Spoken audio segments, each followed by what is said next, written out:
extra base hit. Instead, extra, oh my goodness, how did he make that play?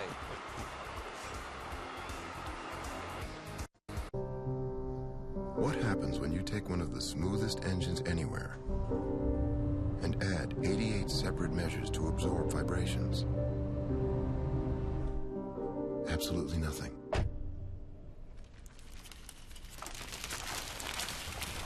The Lexus ES.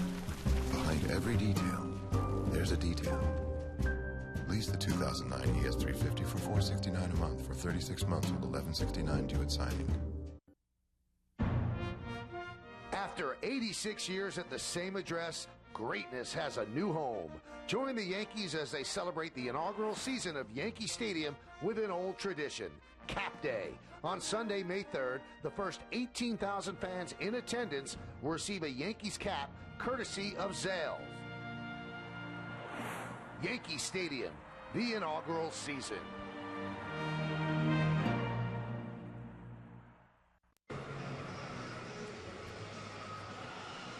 Time to take a look at the New York Yankees starting lineup, which is brought to you by your Tri-State Volkswagen dealers. Visit VW.com for great deals on new Volkswagens. The captain, the shortstop, Derek Jeter, leads off. Johnny Damon's in left field. He'll bat second. Mark Teixeira, good numbers lifetime against the A's. He'll be the first baseman. He'll hit third. Cleaning up and catching is Jorge Posada. Robinson Cano slowly moving up in that lineup. He's been so great at the plate. Second baseman will bat fifth. Nick Swisher. He's had a rough homestand. The right fielder will bat sixth, batting seventh, and DHing Hideki Matsui. Cody Ransom at third base bats eighth. And Brett Gardner, who has a gold star next to his name after that catch in the top of the first, he'll play center field, and he'll bat ninth. Left-hander on the mound for the A's tonight. It's 25-year-old Dana Evelyn, and so far this year he's had a couple of starts. No record. His ERA is somewhat high. Opponent's hitting .348 against him. Let's take a look at the Oakland A's pitcher scout report brought to you by Kia Motors. Kia, the power to surprise. Well, 2008, he led the A's in Ks. He allowed just 10 home runs. Good sinker ball pitcher. But as of right now, right-handed batters are hitting .382 against him. And Derek Jeter, a right-handed batter, leads off and fouls the first pitch away. So we're in the bottom of the first inning, just underway here at the stadium on a cold and chilly Tuesday night. Pitch inside, 1-1. Dana Evelyn was part of the trading surge or letting go of players that the Oakland A's did after '06. Danny Herron went to the D-backs. Popped up, right field. Ryan Sweeney, one out. Let's check out the A's defensively. You just saw Sweeney. You've got Davis and Holiday. That's right to left. Chavez, a six-time Gold Glove winner at third. His career really has been derailed with injuries. You've got Cabrera at short, Ellis at second. Giambi, who was just part of a special roll call by the Bleacher Creatures, he's at first. And Kurt Suzuki is behind the plate. There's Johnny Damon. Pitch inside. Yankees got some good news today on Xavier Nady. Had several MRIs and CAT scans and visited several doctors, and they say that the ligament is not a complete tear, it's a partial tear, and he's going to rehab it. They hope to get him back sometime around a month from now, which is much better news than was originally feared, that he was going to be gone for the season and would have to undergo his second Tommy John surgery. So the Yankees might get back Nady.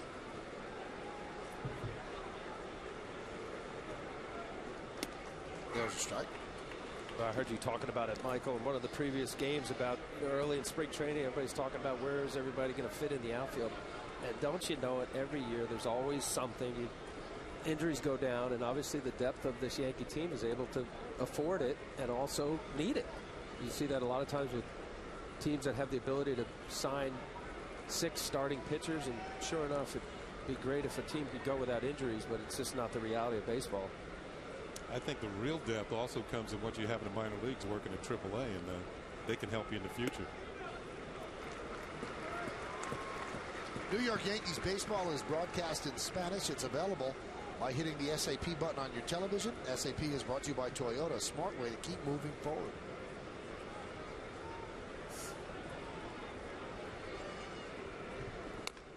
Soft ground ball towards second. Ellis charges. And there are 2 outs. Mark Ellis, one of the better defenders in the league at second base. Tonight's closed captioning brought to you by your local Lexus dealers.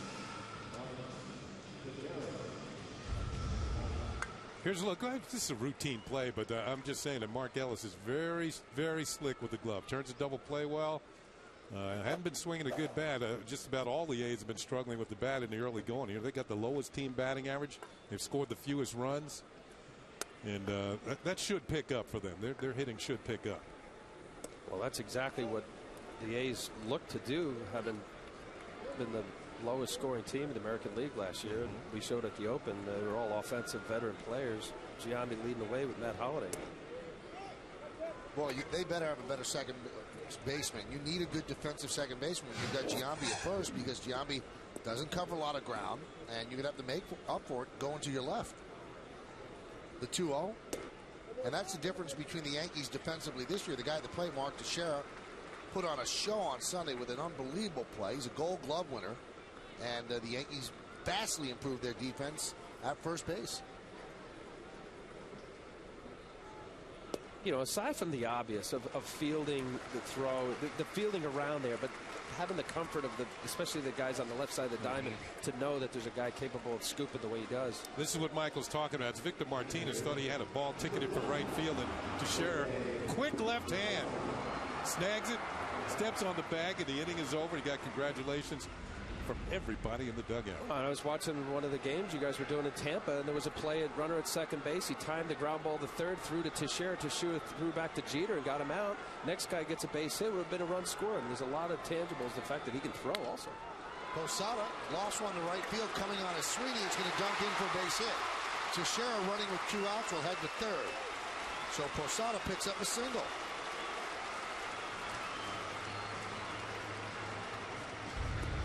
Well, for the second time, Posada gets a chance to talk to Jason Giambi, this time down at first base. Not all that well hit, but it's just well placed. It's allowed it to go deep into the zone, not trying to do too much. Evelyn coming right at him, throwing strikes. A little doinker to right. Watch him let it carry deep. Deep in the zone, meaning catching it while he actually caught out front. But his approach, when you see a hitter approach early in the count to go basically middle right center, really hard to pitch to as far as a pitcher is susceptible of not being able to be fooled on off-speed pitches. You still got to get the barrel of the bat to the ball in front of home plate. You hear hitting coaches talking about let the ball travel. That means don't commit too quickly. Cano commits to the first pitch and grounds it to Ellis, and that's going to do it here in the first inning. He's been showing so much patience, and he gets moved up to the number 5 hole and leaves 2 runners on base. We go to the second.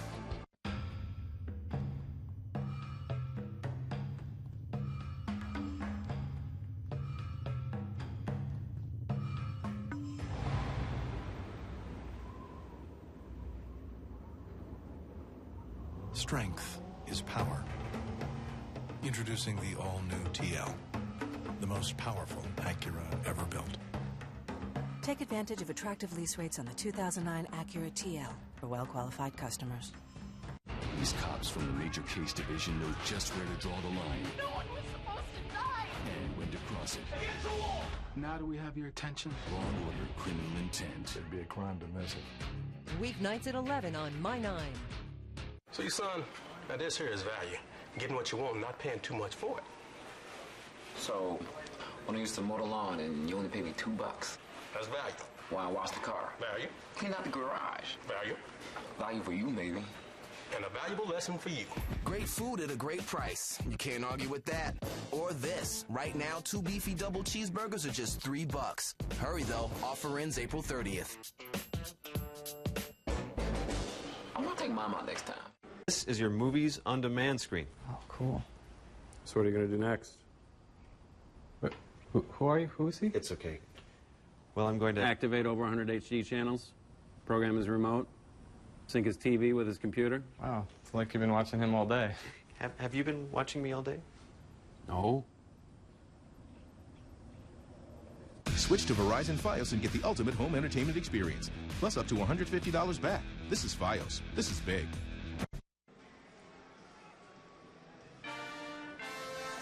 New York Yankees baseball on My 9 is brought to you in part by Toyota, a smart way to keep moving forward. Men's Warehouse, you're going to like the way you look. and by your Mercedes-Benz Tri-State dealers.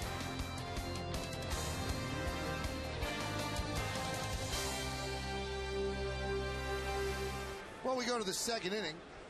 There's no score. Yankees leave 2 runners on base in the bottom of the first. Here's Jack Cust. Big healthy cut by the big left-hander. And the count is 0-1. Cust not that great against left-handed pitching. A 211 average. Against righties hitting 348. Well, so far he's been the main power source in their lineup. The A's have only hit 3 home runs this season in 12 games. Cust has 2 of them. Got a lot of family and friends at the game. He's from Flemington, New Jersey. There's a strike. Yankee fan. Immaculata High School, #1. You mentioned out of high school. This guy has an unbelievable hitting facility and a big business down there in Flemington, Immaculata High School. His father played with Rick Cerrone at Seton Hall as an outfielder. He had a brother in the minor leagues. He's been hitting in some sort of cage since he was a little kid. Quite impressive. I know in the New Jersey area, people who play baseball are familiar with it. One thing he does, he usually goes deep into counts. And right now it's 2-2. And last year, almost 25% of the time that he came to the plate, the count went to 3-2. High fly ball left field, deep. Backing up Damon. He's on the track, and he makes the play in front of the wall for the first out. My 9 wants your thoughts. Do you agree with batting Derek Jeter in the leadoff position, and why? Just go to my9tv.com and click on the fan blog icon to post your entry now. It's brought to you by Toyota, a smart way to keep moving forward. Well, Joe Girardi agrees that he should bat leadoff. I don't know if he's going to take part in the blog. Well, he has good reason to do so. I mean, he splits up Johnny Damon and Brett Gardner. Gardner's been batting 9th most of the year, so he throws a right-hander in between the 2 of them. And what was the other reason, Michael? He said because of Jeter hitting into double plays? Hit into 45 double plays the last 2 years, 15 of them in the first inning. What about the left-handed batter? How many opportunities, you know this as switch hitter, with a runner at first base, you have the first baseman cover to allow that hole to be open? Well, the feeling is if Jeter gets on and then the hole's open for Johnny Damon. Left-handed batter is harder usually with a catcher trying to throw out a runner because catchers are right-handed. So we're telling the people how to vote there, huh? We're just trying to sway them. You're not allowed to electioneer that close to the polls. The 2-1. Soft ground ball to Jeter. He charges. And a nice stretch by Teixeira. 2 outs. Before that, Ellis 6 for 12 lifetime against Pettit. Good changeup right here. Took a little bit off. And I really think that Eddie Pettit so far early on, watching these starts of his, this is his 3rd, that he's that big curveball. We've seen it in this game, getting into some counts, and also the changeup. Watch this little. This is a 2-1 count. It's a fastball, aggressive count. See that little fade down the way? The hitter has to commit. It looks like a fastball out in front. Nice pitch. Here's Eric Chavez. There's a breaking ball. I love that curveball. When you get older and your velocity gets short, as it does for everybody, you want some speed variation in your off-speed pitch. And I believe with the curveball at 77, 78. I said less his velocity, 90 miles an hour is a nice fastball. That when you get that fastball cutter slider range, you don't have enough disparity in the speed. And sometimes when you're not on with your fastball, they're not out in front. You remember what you were throwing in your last season? How fast you were throwing? I think I probably touched on 90, but it was mostly upper 80s. But I came to where knowing that I needed to throw a slow curveball to offset that 88, 89, 90. If you're throwing 90, why'd you stop? My last pitch was a 91 mile an hour 2-seamer to Eduardo Perez. I don't know, because I'm not smart. Because he wanted to join us up here. Oh, okay. Eric Chavez grounds out to Cano, and Andy Pettit works a 1-2-3 inning. We'll try to figure out why Al did it and come back in the bottom of the 2nd. A traction control system that monitors wheel slip 6,000 times a minute is smarter. Suspension that can self-adjust to changing roads is smarter. A 7-speed transmission that improves fuel efficiency is smarter. All of this in a smaller SUV? That's just brilliant.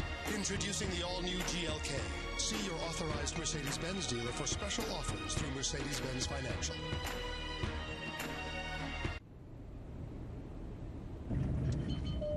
Looks like we're in for a bumpy ride. Go ahead, ignore me. But in this turbulent market, you're going to need help protecting some of your assets for retirement. An AXA Equitable Annuity could give you guaranteed income for life. I'd call them, but what do I know? I'm just the 800-pound gorilla in the room. Don't worry, I'm here. Want guaranteed income for life? AXA Equitable is redefining what you expect from annuities. Ooh, peanuts. Looking for something that the whole crowd will love? How about a box of delicious Dunkin' Donuts? Bring a treat that's perfect for any occasion. With so many varieties to choose from, at Dunkin' Donuts, you can do it. America runs on Dunkin'. Employee Pricing Plus Plus is in its final month at your Chrysler and Jeep dealer. You get our employee price, plus a $2,500 combined cash allowance, plus $500 auto show bonus cash, which all adds up to over $6,500 in savings on a new Jeep Grand Cherokee Laredo 4x4. Plus, well-qualified buyers get 0% financing. All on top of our best-in-the-business lifetime powertrain warranty, giving you even more value and peace of mind. See your Chrysler and Jeep dealer today. Hey, Saturday afternoon, the biggest rivalry in sports continues as the Yankees take on the Red Sox on our sister station, Fox 5. The action's going to start at 4 p.m., so don't miss a pitch as the Bombers head to Fenway for the first Yankees-Red Sox series of the season. The Yankees-Red Sox Saturday at 4 p.m. on Fox 5. Nick Swisher leads off against Dana Evelyn. Swisher, a .251 hitter while with the A's in 4 seasons. And Evelyn deals. There's a strike. Swisher on the 4 games against the Indians, coming back down to earth a bit, 2 for 14. He had been on fire. No one stays that hot inside. I think it's fair to say that he's been a pleasant surprise so far. After not a good year at the Chicago White Sox last year, his batting average. Now, he stirred up some controversy. I don't know if you guys heard this. He came out and said that Joe Girardi was the best manager he ever played for. I heard that, yeah. And Ozzie Guillen, who was manager of the White Sox and managed Swisher last year, he said, he can say whatever he wants. I'm going to be a manager way longer than he's a player.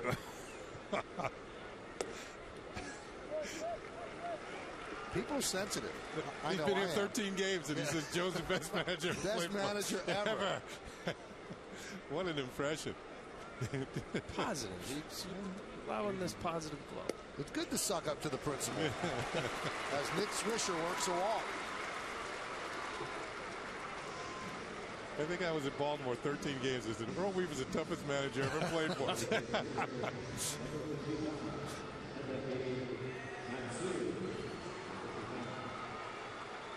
But after 8 years, I knew there was a reason why he was going to the Hall of Fame.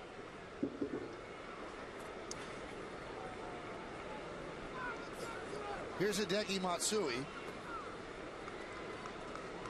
Hideki starting to swing the bat a bit better. 3 for his last 7.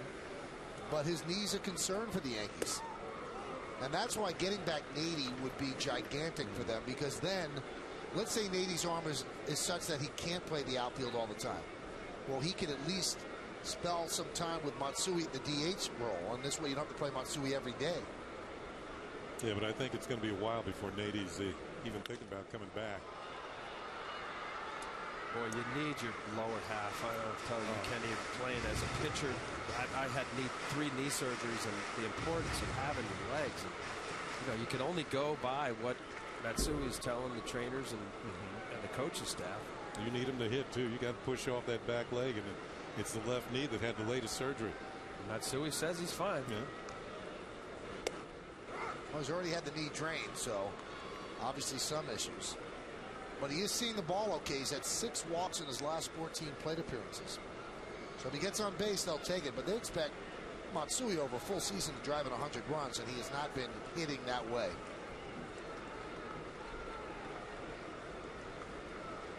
The 1-2. Sliced inside third. It's a base hit. And it goes down into the corner in left field. Swisher is heading to third. He's going to stop right there. And it's a double for Matsui. Well, that's what we're used to seeing from Matsui when he's feeling pretty well. He can take that outside pitch and hit it the other way. The ball was up a bit. That enabled him to get to it and kind of just slashed at it and drove it by the third base bag for the 2-base hit. You can see the lower half spinning away, and it was basically an arm swing. But the ball was not that far enough away from it that he couldn't reach it.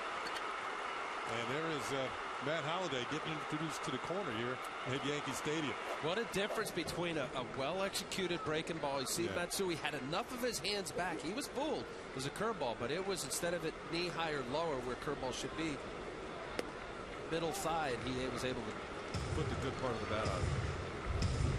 This is going to be his third double of the year. Look what Al was talking about. The pitch is up. And you can see he can get to it. It's about thigh high. If that's kind of knee high, that's more difficult to hit. Well, you can see his body's way out in front. The balance is off, but that's what the whole premise of pitching is. Offset the hitting. Cody Ransom pops it up, does not get the runner in. Sweeney is there. He'll make the catch. Tagging is Swisher, but he just draws the throw. Is the throw cut off by Giambi? Yeah, he was tagging for effect. Sweeney, as we saw last year, has a very strong throwing arm.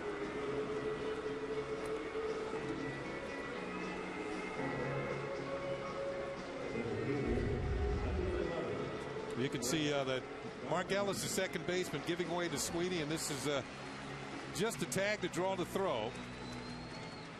And it was an accurate throw at that. Boy, when you're struggling, an RBI opportunity just to get it far enough out. Fly ball there.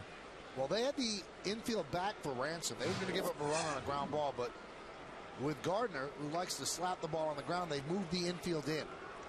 So they're looking to cut off the run now. Pitch inside. These are some of the things going to have to change for the Yankees. They're going to have to get better with runners in scoring position. They and the A's were tied for last in the league, hitting just over 200 runners in scoring position. So these opportunities can't be squandered. We saw it during the Cleveland series where the Yankees left a bunch of men on base. Grounded and under the glove of Ellis. A product of the infield being in. 2 runs will score. It's a 2-run single for Brett Gardner, and the Yankees are up 2-0. Well, just mention it, and he comes through. You know, that's a product of Bob Guerin, the manager of the A's, recognizing that this team has not scored, and they have Andy Pettitte, who's hot. You see, obviously, past the slick field in second base of Mark Ellis. The shot was too hard to go for him to be able to knock it down. He was in enough to even be on the grass. That was unusually. I mean, you see him right in the base path. But that more early in the game, an American League game, you take it out right there. But they've been struggling offensively. There's the A's manager, Bob Guerin. Our former Yankee catcher. Here's Derek Jeter. Now, of course, Gardner is a threat to steal. Guerin now into his 3rd year with the A's.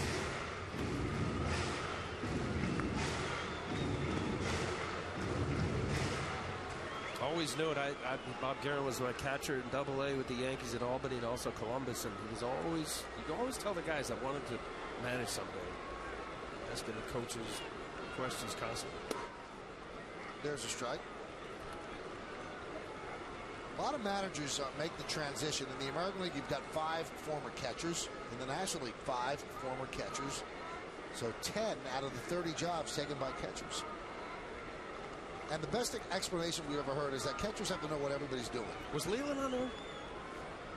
Leland was not on there. He was a catcher in the minors. Doesn't count. Yeah. I know, but he was in the minors. Yeah. So let's make it 11. What? So what was your point? Oh, sorry. Point being that a catcher has to know what everybody else is doing. He's got to know everybody else's assignment. So and other position players just worry about themselves. Swung on a miss. The throw to second. Stolen base for Gardner. He's almost automatic. Well, he gets a decent jump. I wouldn't say it's a great one. It looked like he slipped a little bit, but he's got the great speed, and Suzuki's arm, the throw is accurate, but not strong enough. I think Evelyn has a nice little slide step there. A strong throw from Suzuki on the money. That is speed. Speed kills. You cannot defend against it unless you can't get at first base. 4th stolen base of the year. He's been caught 1 time. 17 of 19 in steal attempts in his career. Count 1-2 to Jeter. 2-2. Also, this is a positive stat about Gardner. In his young career with runners in scoring position, 14 hits and 45 at bats. That's .311. So he picks his game up a little bit. He might be picking his feet up here and headed for third base if the A's don't try and hold him a little bit more closely. I was watching Cabrera, and he was pretty. Now here he comes. Yep. Evelin's thinking the same thing. And it's not a waste of time. The inside move stops a guy from getting a secondary lead and running immediately. Meaning, as soon as that leg comes up, if you don't show a runner that you're going to do an inside move, the second that left foot goes, they're going to third base here. Now he's got a hold. Line drive off the glove of Ellis as Gardner advances to third. You know, if Ellis catches that at the end of the inning, Yes, they easily double up Gardner. I wonder if he took the glance to see if he had a chance for the double play and didn't look the ball completely into his glove. Hit hard off the bat of Jeter. Maybe not. He just didn't glove it. Well, that ball was smoked. Oh, that was a legitimate lenient. Well, we just got through saying he's a slick fielder. He's had one ball go by him on Gardner's hit. He couldn't flag down this line drive. He was a shortstop at University of Florida, and the irony was that David Eckstein was his second baseman, and he played short. And they flip. And they flip when they get to the big leagues. What did they score there? I have not seen it yet. I think they've made a decision. That's good.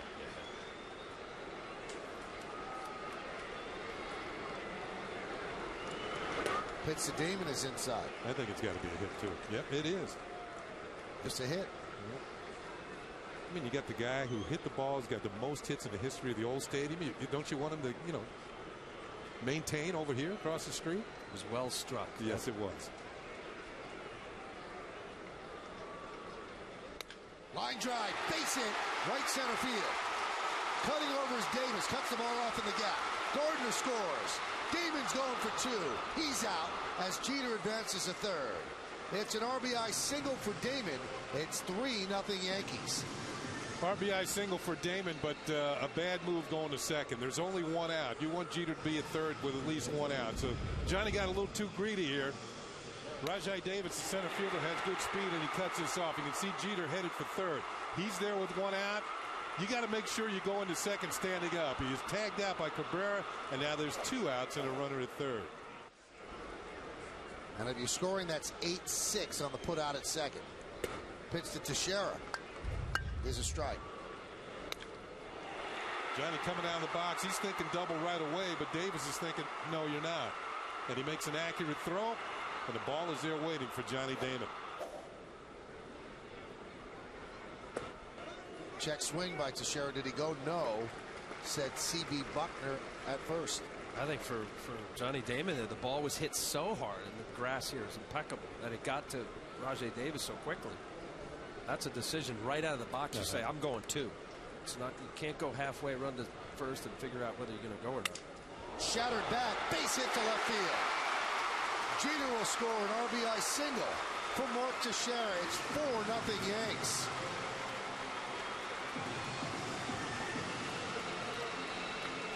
Well, Michael, you talked about how well Teixeira has hit against the Oakland A's in his career. He's hit more homers against them than any other opponent. Broken bat this time, but it gets the job done with 2 outs. You needed a hit to get there again. And while he doesn't have a bat anymore, he has 1 more run batted in. That's got to be. This has got to be a maple bat. I know we've seen Johnny Damon have the bat shadowed like that. That looked like it was right barrel of the bat. Normally a bat will break or explode like that if it was a complete jam shot. Pitching coach Kurt Young out to the mound to talk to Evelyn, his young left-hander. The Yankees open it up here a bit in the bottom of the second inning.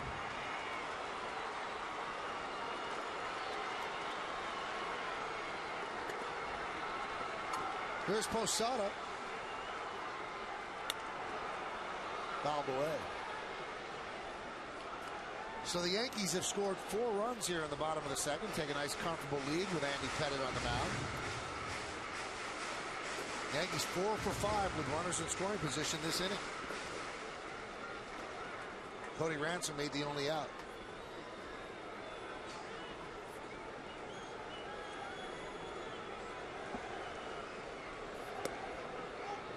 Look out at first base. That's pretty much past and present. Giambi, past. Teixeira, present and future. And he also has Jason's old number. Jason couldn't wear 16 with the Yankees because it's retired for Whitey Ford. And his idol, or his dad's idol growing up, was Mickey Mantle. So Jason took number 25 because the 2 and the 5 added up to 7. Mark Teixeira wanted number 23, but that's retired for Don Mattingly, and he wanted 23 because of Don Mattingly. So he just took 25. Good guy. I know we all know him, but just saw him yesterday, and he's congratulating everybody and saying hello. I'll tell you what, when you come to the Yankees, there's a good chance you might not get the number you want. And there's the reason. Glad they got a lot of wall left over because there's more to come, I'm sure. 16, 17 if you. Yeah. And Mariano decides to hang him up. Mariano, the last player in baseball to wear 42. The 1-2. Inside 2-2. That's a pitch right there. When you're getting hit around or you're missing your spots, Evelyn wants that. Obviously, you're begging a little bit. You've given up a few hard hit balls. This is a hanging breaking ball. Let's see if it goes above the strike zone. Yeah, it's a little too high. Not for me, but yeah, I know in this day and age. Yeah. Hitters and pitchers are never going to agree on. Rounded up the middle, another base hit. Posada's 2 for 2.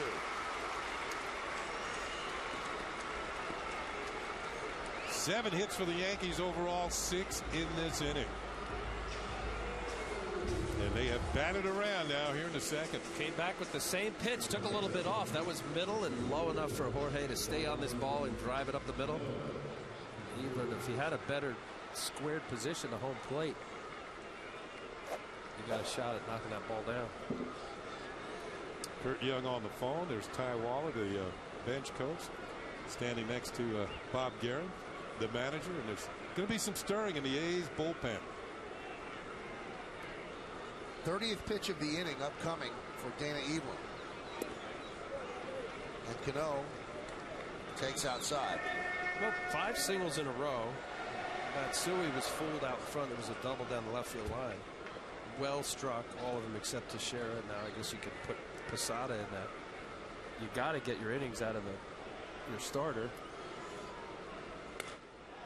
Driven out deep to left center field. Davis back. Still back. He's got room. He makes the play for the final out of the inning. So the Yankees bat around, and they put a 4 spot on the board.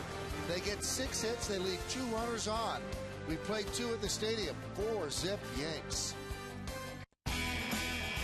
If you're shopping for a car, you should know that Toyota has been rated the most fuel-efficient full-line car manufacturer on the road today. No matter what the price of gas does, it's good to know Toyota quality saves money. And now you can get 0% financing for 60 months or $1,000 cash back on the Toyota Yaris. Or lease a Corolla for just $159 a month. But hurry, these offers end May 4th. Toyota, a smart way to keep moving forward.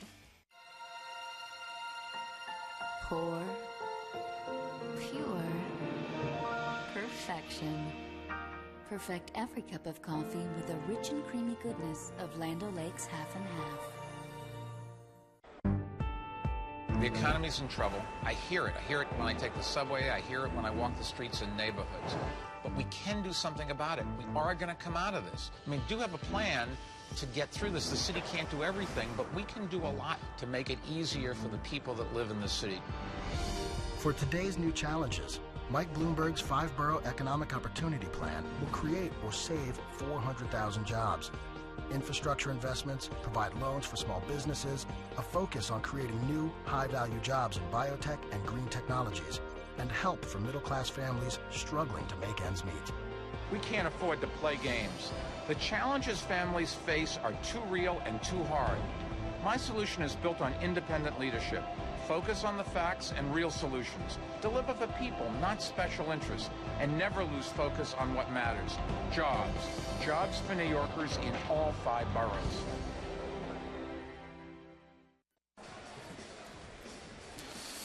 Time to take a look at the out-of-town scoreboard. Is brought to you by your Mercedes-Benz Tri-State dealers. Delayed because of rain, the White Sox and the Orioles. Texas leads Toronto 2-0, bottom of the third. Another rain delay, Minnesota at Boston. 10-10 start. That's a time delay, Tampa Bay at Seattle. In the National League, Atlanta at Washington delayed because of rain. Philadelphia leads Milwaukee 4-1, bottom of the second. Pittsburgh 2, Florida 0, top of the third. And the Mets and the Cardinals start at 8:15. Here's Kurt Suzuki. And the pitch is high. 1-0 on the Sim scoreboard. 4-7-0 Yanks. 0-1-0 for the A's.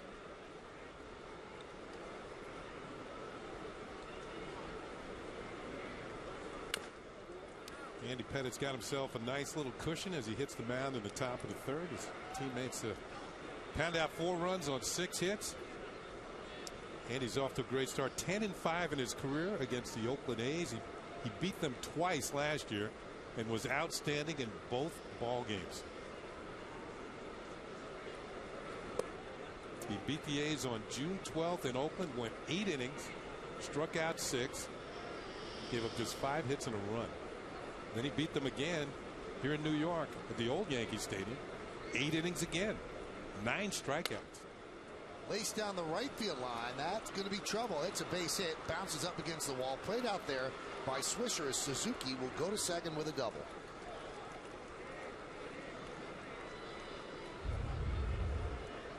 It's the type of hitter Suzuki is. He's not a home run hitter for a catcher in this day and age. Normally he gets some power out of it. Stays on the baseball. Uses the whole field. Not a power threat, but is able to put the barrel of the bat on the ball and have some good at bats. 249-ish kind of hitter. Solid behind the plate. Yeah, he plays just about every day. He played 141 games last year. Here's Rajay Davis. Shows bunt. Takes pitch. So I've got to send out congratulations. My good friend Tim McCarthy and his wife Colleen welcome a little baby girl Claire into the world. So another little Yankee fan. That's great. His third girl. Boy, is he paying for a life. Way to go, Timmy. Congratulations. Bunted down the third base line and it kicks foul.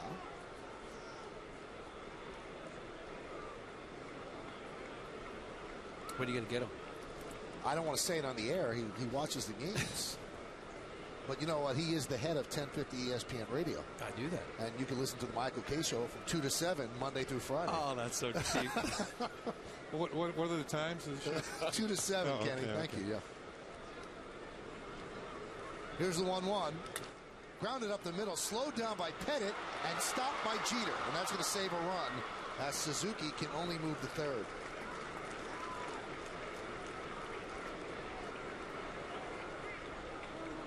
Well, let's see how this inning plays out, but anytime you get your infielder to hold it, big slow curveball down the way, and he's not able to put the glove on, as you see, keep the ball in the infield. I think he tipped it, slowed it down just enough so Derek could get to it and knock it down. And it puts runners on the corners. With 1 out, this would have been even bigger. Yeah. Still put you in a double play to get out of the inning. Here's Ryan Sweeney, who singles to left in the first inning.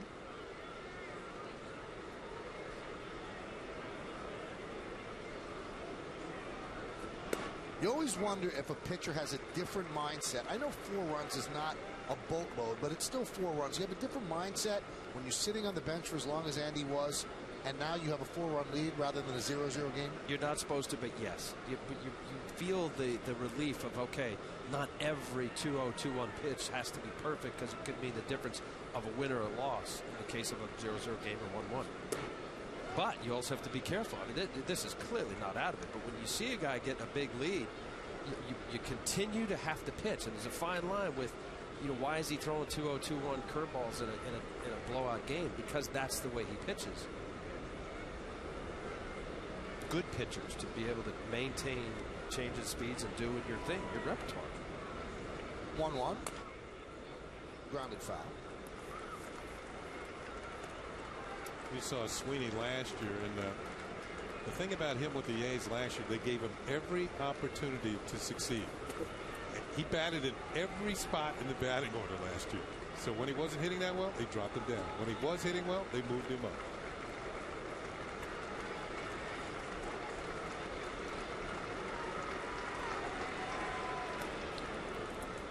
You know, he was number 2 pick in 2003 with the White Sox, and he was traded for Nick Swisher. Yeah. So here's a guy, they love his swing. Got a lot of upside to him, only 24 years old, signed out of high school.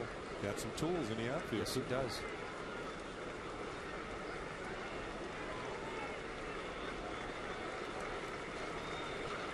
A long set by Pettit. A 1-2. Inside. Sweeney is 2 for 15 with runners in scoring position this season. He's about on par with the rest of the A's. They're not really coming through all that well in these situations. Although this is a prime situation, nobody out. Last 4 games, Kenny, they hit 154 as a team. So they've had a hard time stringing base hits together.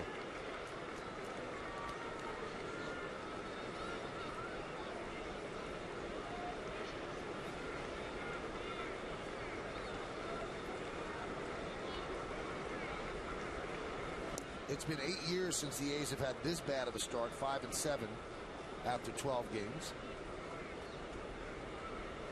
And the offensive struggles they're having now, just a continuation of what they had last year. Look at that. Last in 4 of the important ranks. Boy, the first thing that comes to mind, I don't know about you guys, but I think of, you know, the Bash brothers, and the offense was devastating. I know I'm going way back now, but it's not that far back. Well, yeah, that's true. Grounded to first. Teixeira gets 1, throws home, and they'll have Suzuki in a rundown. Tagged out by Posada. We talked about his defense at first. That was an extraordinarily hard play. But believe me, Jason Giambi did not like to throw the ball last year, so you might not have seen that. Well, first of all, a couple of decisions here. First of all, we get the runner who hit the ball, Sweeney, and then presence of mind to throw home against Suzuki. It's kind of an odd double play, but he gets it turned. Good decision making by the first baseman, Mark Teixeira. Here's one. Right on the money with the throw, and Posada's going to apply the tag to his opposite number, the catcher, Suzuki. So there's a double play. Well, you have the double play depth in the middle, but normally you would see a third base coach say, look, between first and third, because they're in, and Teixeira as close as he is, make sure it gets through the infield because there's nobody out. That's what I was wondering. Was that a bad base I running think decision? it was, because even if it doesn't get through, he's going on contact, obviously. And Teixeira's got a good arm. So that's a mistake in the sense that make sure it goes through, because if it doesn't, you're still at third base, 1 out, sacrifice fly, you score a run. And then if you hold up and he decides to try the 3-6-3 double play, you can still score. You might be able to score on that one. Or, you know, he'll probably look at home first and then 3-6. 3 or 3-6 to get the double play, and that would take time. He might not get the runner at second. Davis runs pretty well. Slow roller toward Cano, and how about that? Andy Pettit works out of first and third and nobody out. Pretty good pitching and good defense as well. The A's strand 1, and we go to the bottom of the third. I'm in the process of looking for a new job, so I'm getting my wardrobe into interview shape. Luckily, I discovered Sims. I never have to ask, where is the bargain at Sims? I'll find designer and brand names, and I'll buy them at bargain prices. For the price of 2 name brand or designer suits, at Sims I'll get the same 2 suits, plus a blazer, slacks, 4 shirts, 6 ties, and a pair of shoes.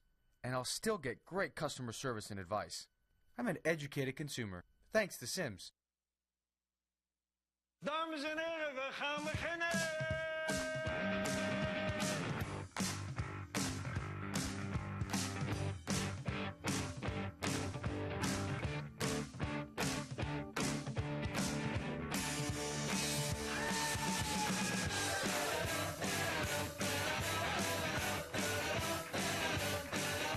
Exceptionally brewed for a taste that's pure Amsterdam. Amstel Light, one damn good beer. Looking for something that the whole crowd will love? How about a box of delicious Dunkin' Donuts? Bring a treat that's perfect for any occasion. With so many varieties to choose from, at Dunkin' Donuts, you can do it. America runs on Dunkin'.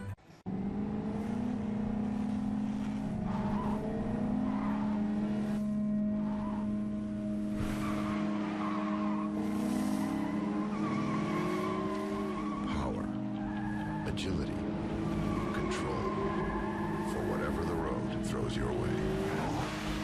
The IS from Lexus. Lease the 2009 IS 250 all-wheel drive for $429 a month for 36 months with $1129 due at signing at your Lexus dealer. Well, tonight's Smile of the Game is brought to you by McDonald's. Satisfy your burger craving with the big beefy taste of McDonald's double cheeseburger. A nice smile and a pretty girl on a cold night here in New York City.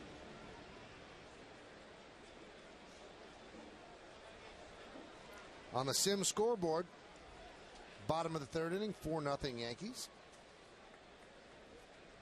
And Swisher will lead it off. He led off the second with a walk, and that led to 4 Yankee runs as they batted around. Evelyn deals. There's a strike. Michael, you were talking about Swisher's 4 years with the Oakland A's. His best year was 2006. 35 homers, 95 runs batted in.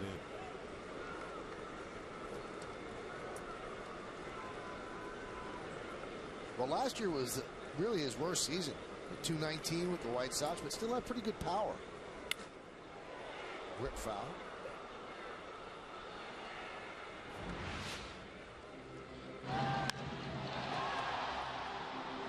Now, Swisher's hair was a bit long with the A's, but he was growing his hair long because he donated it to a charity for people that lost their hair because of cancer treatment. And he fits perfectly his kind of attitude, his loosey-goosey attitude with the loosey-goosey A's. 251 lifetime, 80 home runs with them. Check swing, did he go? No, he did not. Love the personality. You know, have fun with it. What is it? Ponytail? Pigtails. Pigtails. Yeah. And this is when he got a cut. Is that his dad? Not sure. Yes, it is. Steve Swisher. Catcher for the Cubs and the Padres.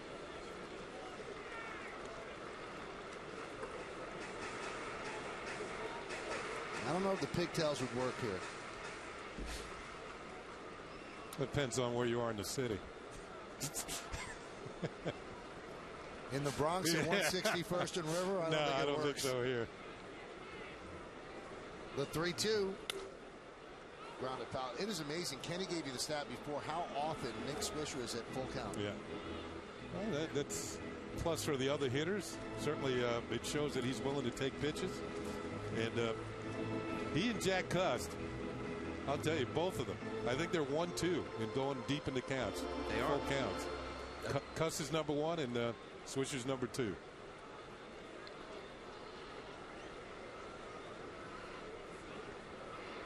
And Evelyn deals the 3-2. Grounded, foul, outside of third. He makes a pitcher work. Hey, if you go 3-2, you know the pitcher's at least throwing 6 pitches. 8 pitches in this at bat, and still nobody out in the inning. 53 pitches for Evelyn. 28 strikes. Not a great strike to ball ratio. This is the 8th pitch coming up. And the left-hander deals. Now it'll be 9. Reminds me of Johnny Damon, the guy, leadoff guy you want to see a lot of pitches and be able to foul a lot of balls off. My question, Kenny, being a hitter, is that how do you get to where you walk as often as he does, along with Jack Cust, you mentioned, and strike out 152, 131, 135 times, and still get the 3-2? Grounded to Chavez. Well, you run deep counts. Sometimes as a hitter that trusts his eyes so much, you get called out on strikes a lot because you think the close pitches are going to be called balls. And that doesn't always work that way. You have to have a special rapport with the umpires. Yeah, or play a long You know, time. I walked a lot. I think the most I ever struck out a year was 118 times, but I think the most I ever walked in a year was 123. So that, I mean, Cust last year struck out an American League record 197 times. That's a lot of punching out. So you're looking for the perfect pitch. Yeah, Is that what you're saying? He's not going to swing until he figures he can unload. He hit 33 homers.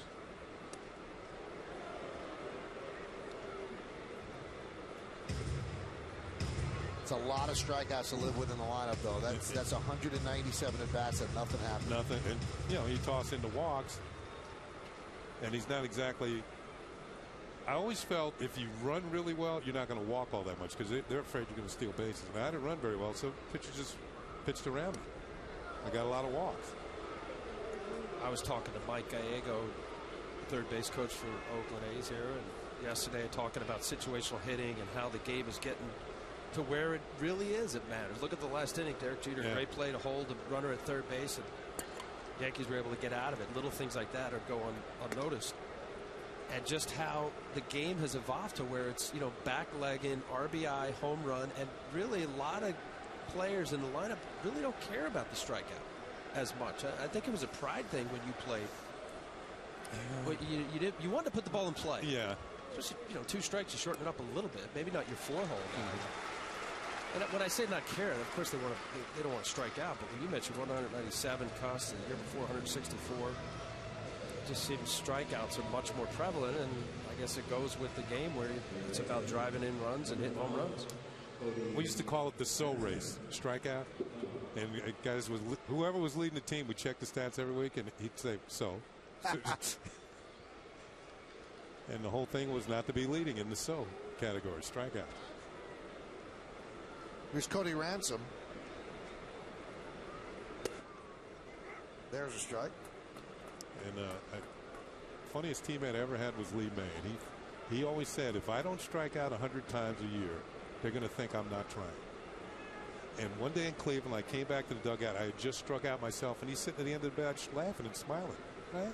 What's so funny? I just struck out. There's a base hit to Ransom. And he said, I got it. I said, you got what? He said, last time I struck out my 100th time. I'll be back next year. Cody Ransom has had a hard time picking up hits lately, but this time he gets an off-speed pitch, gets the barrel of the bat on it, drags it through the 5-hole into left field for a base hit. 5.5. That's what Tony Gwynn called it. The hole between the third baseman and the shortstop. The shortstop's number, all the positions are numbered. The shortstop's number 6, third baseman's number 5 on your program or on your scorecard, and that's why Tony called it the 5.5 hole, and he filled it a lot. Brett Gardner takes a pitch low. Brett Gardner today, a great play in center field in the first inning. Then he had a 2-run single in the second. And the Yankees took a chance, saying, okay, Gardner's going to be our center fielder. He beat out Melky Cabrera in spring training. And he seems to be getting progressively more comfortable and better. And if he can hit 250, 260, 270 with his speed, you know, he could steal 35 bases. That's a nice addition to the Yankee lineup at the bottom. He's already picked up a stolen base tonight. A couple of runs batted in. He's got a chance to drive in more. A familiar face warming up in the A's bullpen in left center field. Dan Geis.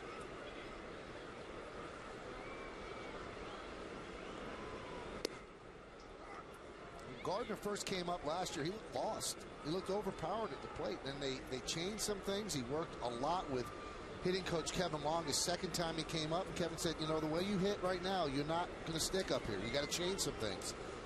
And he was very, very receptive. And he became a better player the second time up, carried it into spring training. Count 2-2.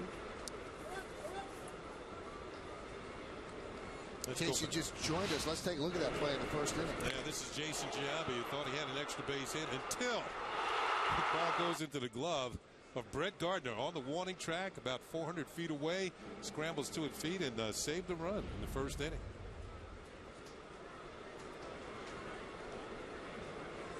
Two. Nub foul. Well, I know it's only the minor leagues, and he was a high draft pick, relatively high draft pick for the Yankees in 2005. It was a third round. That was not relative, but you know, 284, 323 in Tampa. But when you have speed like that, and I know you can't steal first, his ability, you mentioned about Kevin Long, to be able to allow the pitcher to bring the ball down the zone and hit even mediocre ground balls to the left side. I believe he can get 20 hits a year just doing that. If he makes a shortstop move to his right to field the ball, he's got a very good chance to beat it out. The 2-2. Soft ground ball towards second. Ellis will underhand it to first for the second out. The runners move up.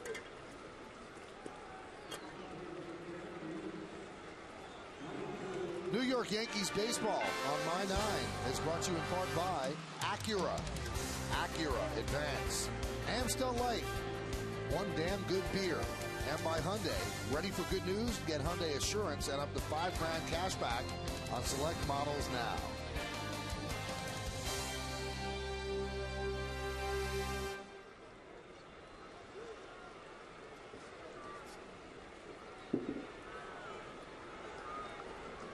Here's Derek Jeter, second and third with 2 outs.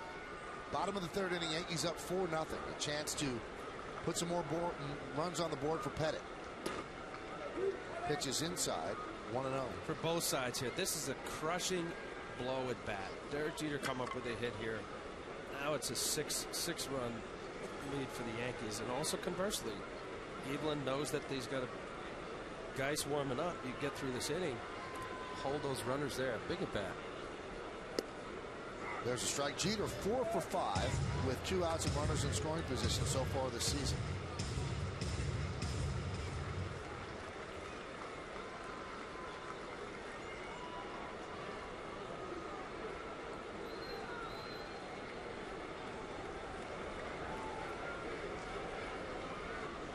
One. Strike on the inside corner, 1-2. Yeah, it's a good point by Al about if the Yankees or Jeter comes through here or the Yankees somehow can score more runs in this inning. Because what happens is you get it to the point where a grand slam home run by the A's will not tie the game. The Yankees would still maintain the lead.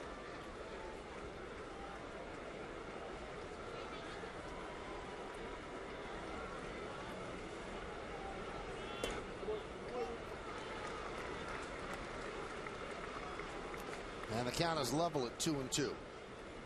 Matsui's at third, Ransom's at second, 2 outs. Evelyn has struggled the entire night.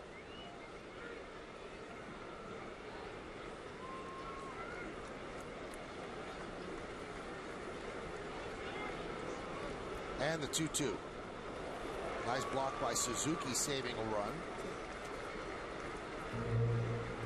Mentioned Suzuki is a very solid defensive catcher. Well, that was a tough one because I think that was about 53-footer. Well, let's see. It bounced about here. You're right.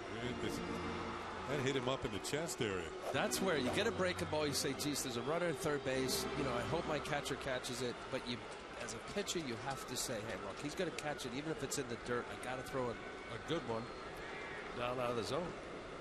3-2, and he walks Jeter. So the bases are loaded. Now does Guerin go to Dan Geis right now or lead the lefty in to face Damon? Well, they're going to send out Kurt Young, the pitching coach.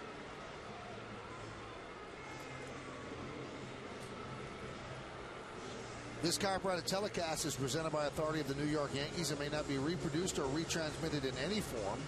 And the accounts and descriptions of this game may not be disseminated without the express written consent of the aforementioned New York Yankees. Dan Geis was one of the final cuts by the Yankees in spring training when they decided whether or not to have a long man. But they couldn't send him out without trying to get him through waivers, and the A's picked him up off waivers. Evelyn is 2 pitches away from his second consecutive 30-pitch inning. That will wear you out. Here's Johnny Damon. Johnny 1 for 2 and an RBI. Inside.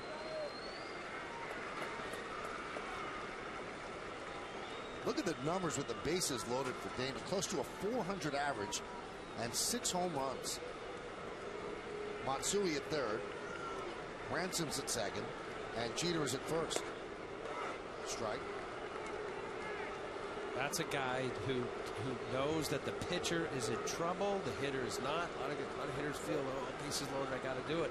You even see there a little fastball inside. Johnny was looking for something else. Inner third. I don't want that. I'm comfortable with getting my pitch. Shattered bat popped up. Cabrera is there and puts it away. So Evelyn escapes without giving up more runs. No runs a hit. And the bases are left loaded. The Yankees have actually left 7 stranded but lead 4-0. Why do so many people who drive a Honda Accord buy another one?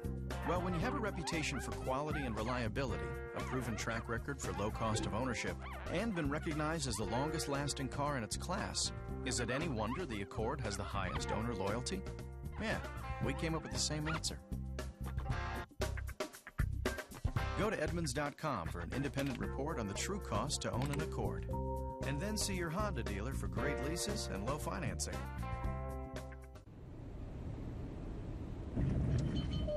Looks like we're in for a bumpy ride. Go ahead, ignore me. But in this turbulent market, you're going to need help protecting some of your assets for retirement. An AXA Equitable Annuity could give you guaranteed income for life. I'd call them, but what do I know? I'm just the 800-pound gorilla in the room. Don't worry, I'm here. Want guaranteed income for life? AXA Equitable is redefining what you expect from annuities. Ooh, peanuts.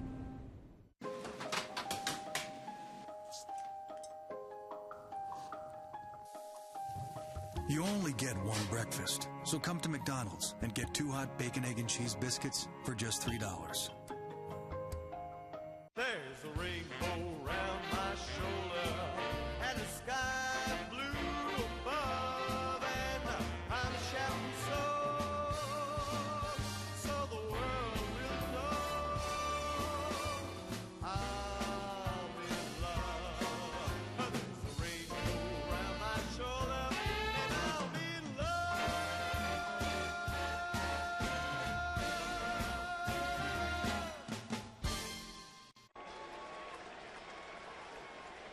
Jason Giambi leads off here in the 4th inning.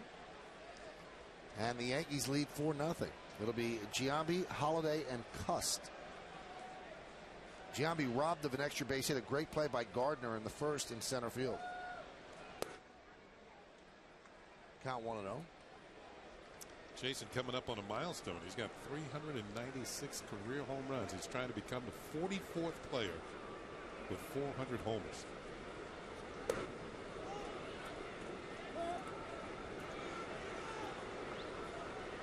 Nice round number.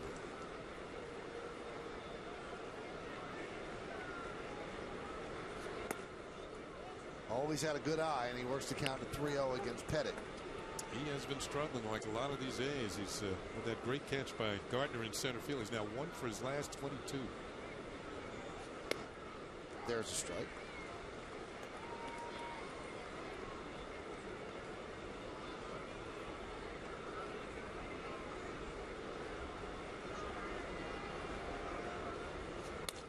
Line drive, and there's a base hit for Giambi in front of Swisher. It's time for the Jeep trivia question. Jeep, have fun out there. Jason Giambi has the most home runs, 209, for the Yankees after leaving the Athletics. Who has the second most?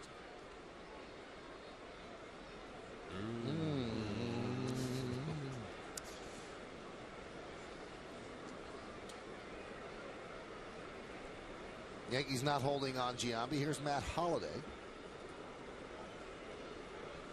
Rockies traded Matt Holliday because they knew they weren't going to be able to sign him. This is an elite player who's going to get elite money in the free agent market. The A's are not giving it to him. But they're going to try to win this year. And with all the injuries that the Angels have had, and tragedy as well, the American League West looks like it's winnable this year. Well, I would think that, first of all, there's only 4 teams in the division. So if you can really start to move and get hot, I mean, everybody's kind of struggling in that division at this point. But you're right about the Angels with their injuries, particularly to the pitching.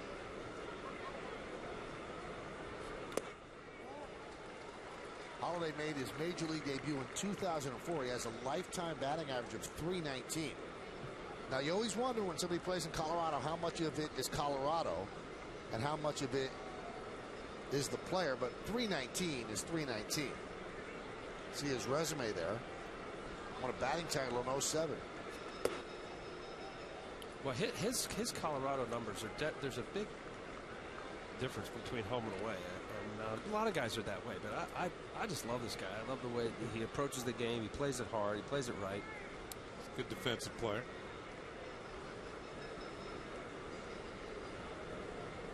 2-2. Driven out to right field. Fair ball. It's trouble. All right, it's a foul ball. And really, you mentioned, Michael, that the trade that the A's did, they traded Houston Street, Greg Smith, but the main young player was this Carlos Gonzalez. He's an outfielder. But I think that it was kind of a no-brainer. If they are out of it, and you mentioned, Kenny, that this is a 4-division team. The Angels are having their trouble with injuries and the death of McGadenhart. And their problems, and I think the A's and even other teams in the West see the problems in the West. There's a base hit for Holiday as Giambi will move to second.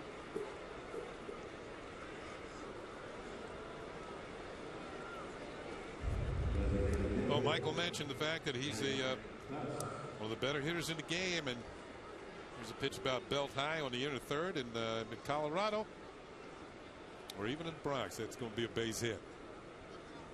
Solid line drive for Matt Holliday. Cutter, Andy powering in on the hands of Matt Holliday. It's good hitting. We told you that Holliday has a .319 lifetime average, .357 at Coors Field. So obviously under 300 on the road, .280 on the road, which still isn't terrible.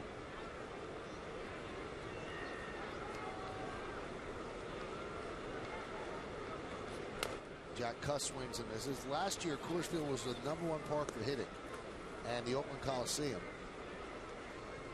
is 24th. So we'll see how that affects Holliday's stats. We always talked about the expansive foul territory at the Coliseum in Oakland. They've never had a batting champion there. How about just a dreary, like foggy, cold, often it seems, you know? The 0-1. Line drive, base hit to right field. Giambi will move to third. They're going away from home. Now they hold him up. Swisher throws the ball all the way in. So 3 straight singles, and the bases are loaded. All of them are hit pretty well. Giambi, Holliday, and Cuss, 3, 4, and 5, the middle of the heart of the order. 3 solid singles off. Let's see what the location of the pitch. That's almost in the middle, kind of an inner third. And Jack Cuss not going to miss that one.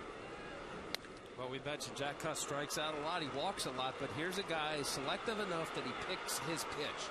Every hitter has scouting reports and they know what certain pitchers will do or patterns. And this is a guy who's a smart hitter, knows what he's going to decide what Andy Pettit's going to do and let it fly. Here's Mark Ellis. Ground it and grabbed there by Teixeira. There's one, and there's nobody at first base for the return throw. As Giambi scores, the A's are on the board. Yankees now lead 4-1. Pretty nice play there by Teixeira. Yeah, he was playing so far off the bag, though, to cut up the hole, and he does. And he has no chance himself to get over to first base. The only one who had a chance was Andy Pettit. We'll watch Andy in this regard. Yeah, he got a decent break, but Derek holds on to the ball, nowhere to throw it. There's no chance, guys. Yeah. It's a foot race between a slower pitcher and a fast runner. You see Andy, it's just not going to happen. Unless you really, really bust right away, and it's got to be a mediocre runner. Is there also that hesitation? Because if the ball goes to right field, you've got to back up third or home plate. No, the hesitation comes from after you deliver. You finish the pitch, and whatever your follow through is, it is what it is. And then there's that little split second of, go. And, that's the difference. It'd have been easier for a right-handed pitcher to get over there. Yes. Because he falls towards first base. Andy doesn't really fall as much. Dave Righetti used to be a guy that fell way to third base. But you're right, Kenny. Most of the time, a right-hander, because of the follow-through, they would generally fall toward first. He has to shift his weight back to go the other way. That's right. Chavez grounded to second in the second. Chavez, one of the few players that the A's have made a long-term commitment to, and it's kind of backfired on them because all he's been is hurt. He's never realized the greatness that they thought he was going to show. Shoulder injuries, and he's missed most of the last couple of seasons. Just hasn't been there. They haven't been able to keep him on the field.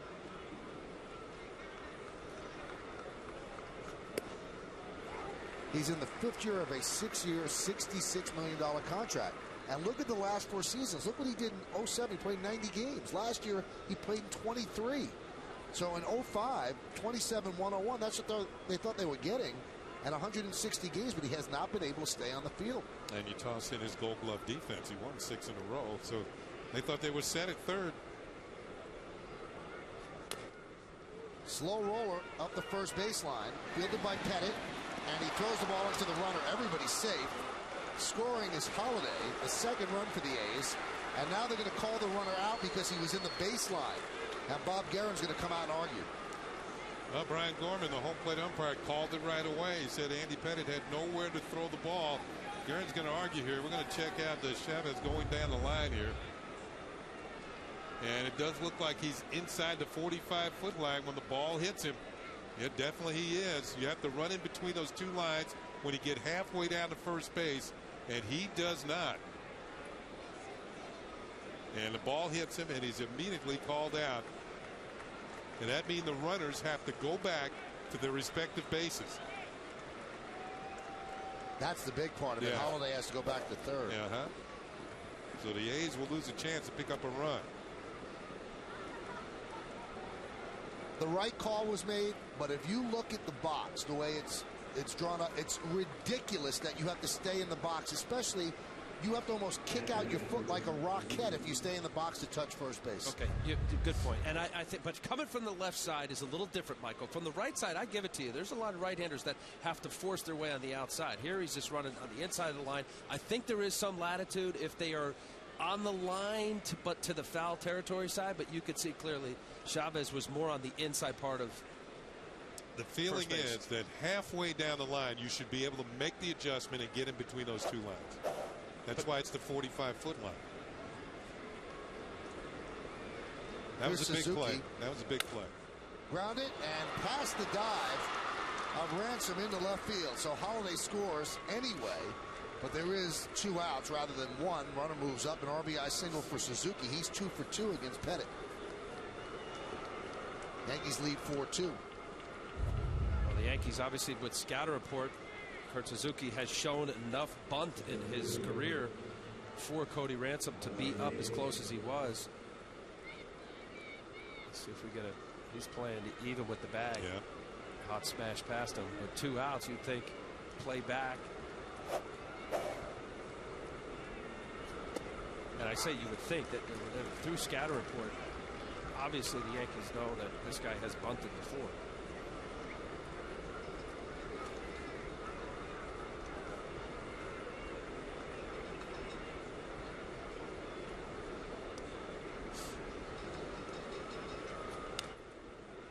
Foul ball.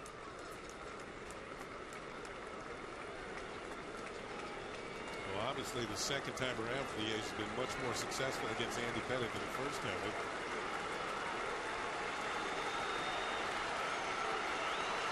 I don't think Andy has made as good of pitches this time around.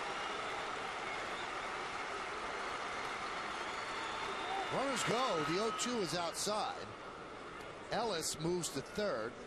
Suzuki stayed put at first. That's not great base running. You see one guy go, you're supposed to follow him. But Suzuki stayed put. A lot of times the runner at second will tell the runner at first, keep your eye on me, because I think I can steal. Well, Suzuki got left at the station while Ellis is moving to third. Well, there's Teixeira's playing back. Suzuki definitely should run.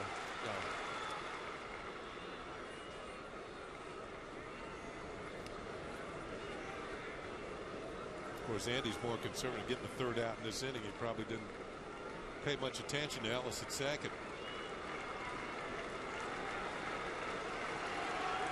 Starting to rain a little bit here at the stadium. And the 1-2. Fights it off and fouls it off. Which is usually the case, Kenny.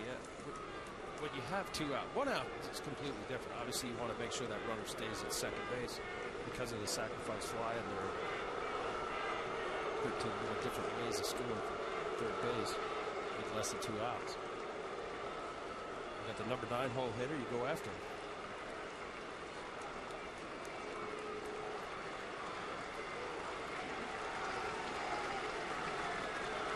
One-two. Ooh, look at it.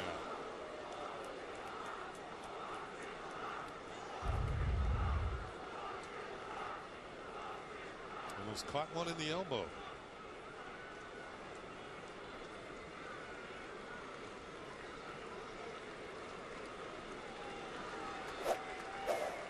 See if he doubles up in there, goes soft down and away. The 2-2. High fly ball left field. Damon is there, and he'll put it away for the final out. But the A's get 2 runs on 4 hits, and they leave 2. We go to the bottom of the 4th. 4-2 Yanks. Every battle has a beginning. All legends have a truth. The time is coming when all that we're afraid of will be all that can save us. There's a war coming. You sure you're on the right side?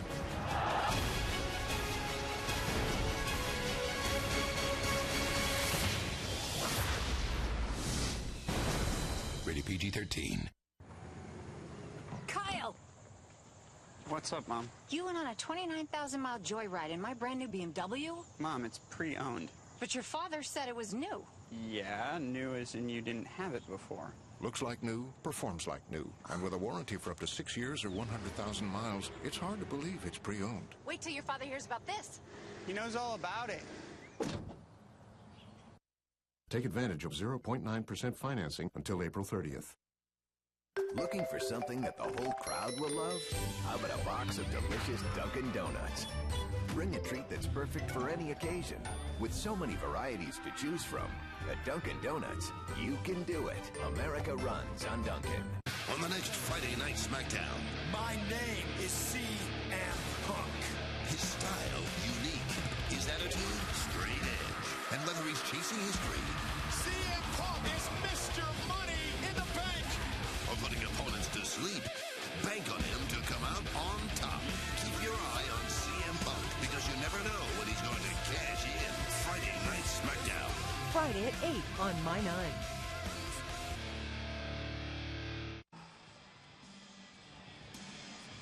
Always nice to get an answer to a trivia question.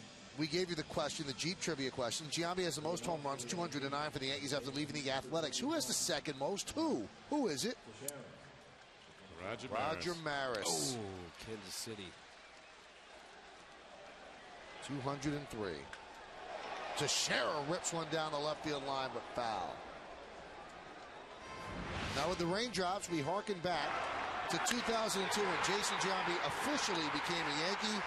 In extra innings, he had a grand slam. Yankees coming back from 3 down. And after that, he was accepted by his team, accepted by the city. And a big home run for Jason Giambi. 14th inning. And Michael, I don't know if you remember that game. Remember how hard it rained there? Just after he hit the homer. I know that you and Kitty were doing that game. Yeah.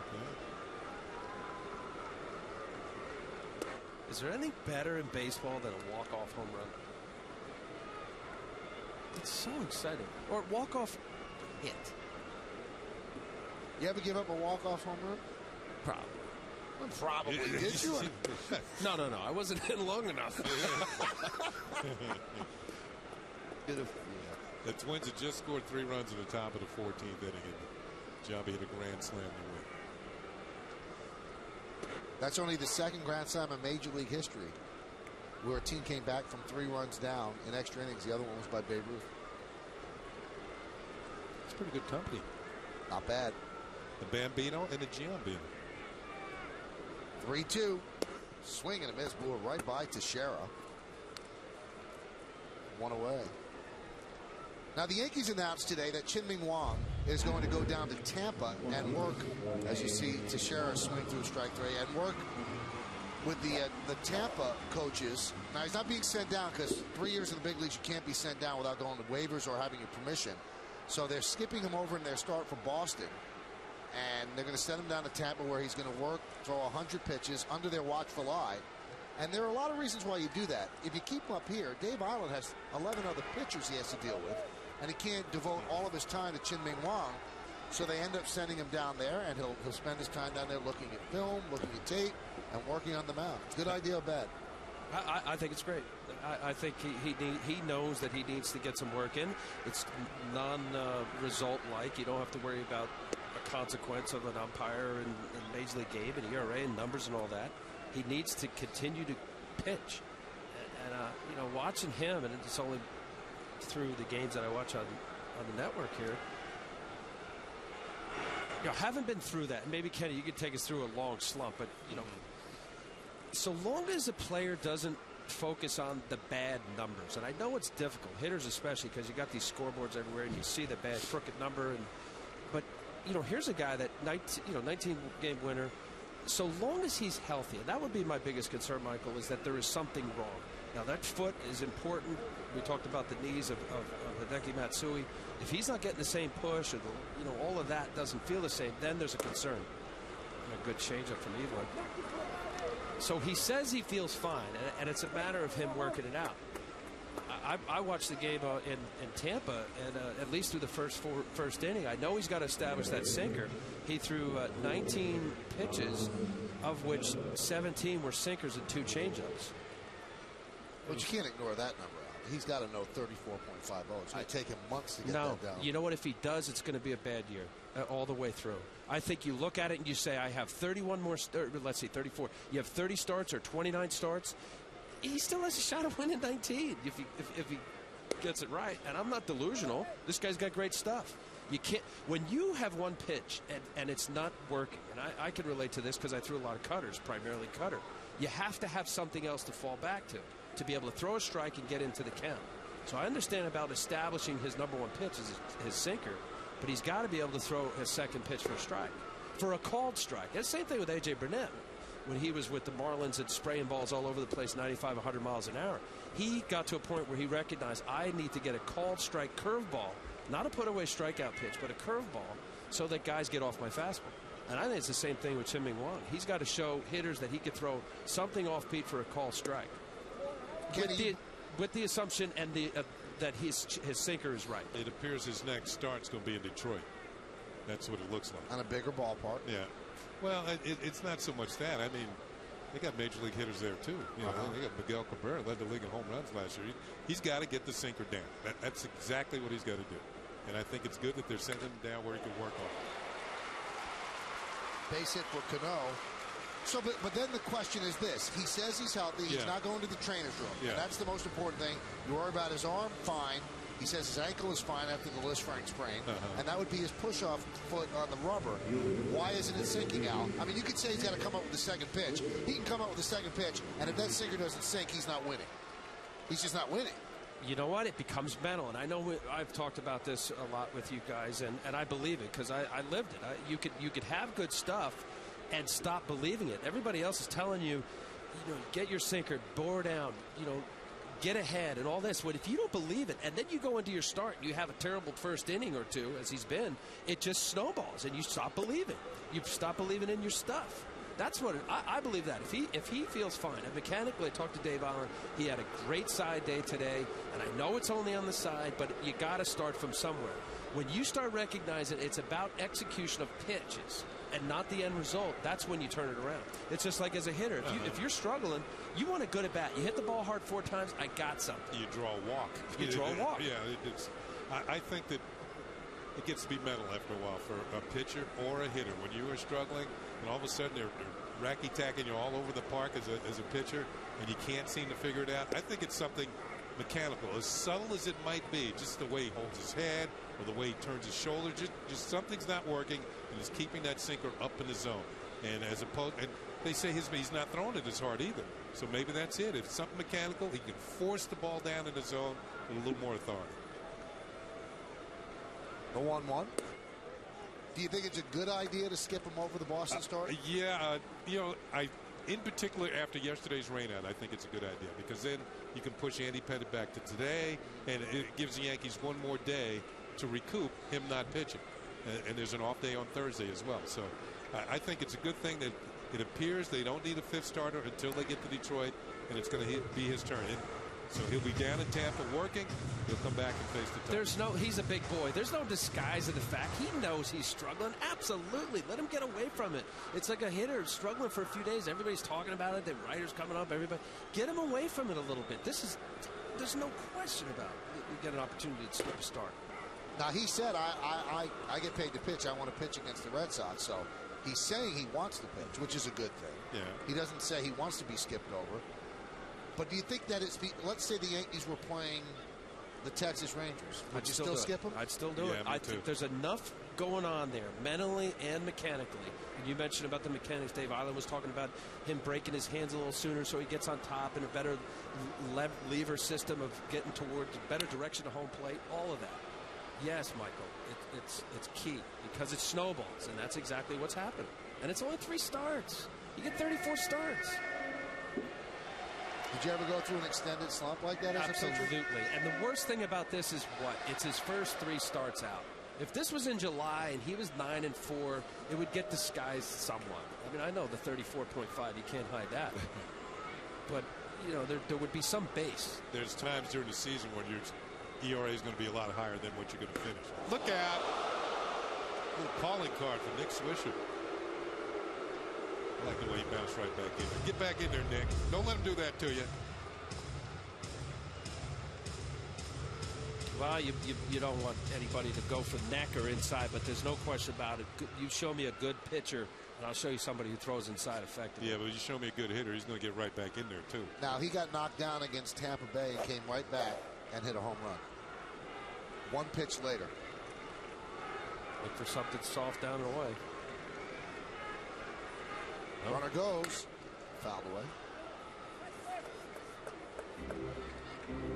As you can see, a light mist falling here in the stadium. First night game ever, regular season night game ever here at the new Yankee Stadium. Best comeback I ever saw for a hitter. We're playing an all-star tour in Japan, and one of the pitchers knocked down Eddie Byrne. Next pitch was hit out of the stadium, 520 feet. We were yelling at the pitcher to knock us down. 3-2. Check swing. Did he go? Yes, he did. And Nick Swisher said, how do you call it here? You should ask the first base umpire. And most hitters say that. There's no way you can look at the pitch and know if I swung. And that's his only complaint, is that he didn't ask C.B. Buckner. No runs a hit, no errors, and 1 man left on base. We played 4-4-2 Yanks. Blimpie has been a part of America's tradition for over 40 years. Our subs are made with fresh-baked breads, quality meats and cheeses sliced to order. Taste the difference freshness makes. Blimpie, America's sub shop. We created Hyundai Assurance to offer up a little peace of mind. And for a limited time, we've even gone and added something extra. A plus. If you lose your income, we'll make your payments for 3 months while you get back on your feet. And if you need help beyond that, you can still bring the car back. Along with Hyundai Assurance Plus, right now the 09 Sonata comes with up to $3,500 cash back. Don't miss out. Hurry to your participating Hyundai dealer today. Right now at Men's Warehouse, when you buy 1 designer suit, you'll get 1 free. That's right, 2 suits for less than the price of 1 at a department store. You're going to like the way you look. I guarantee it. Dames en heren, we gaan beginnen!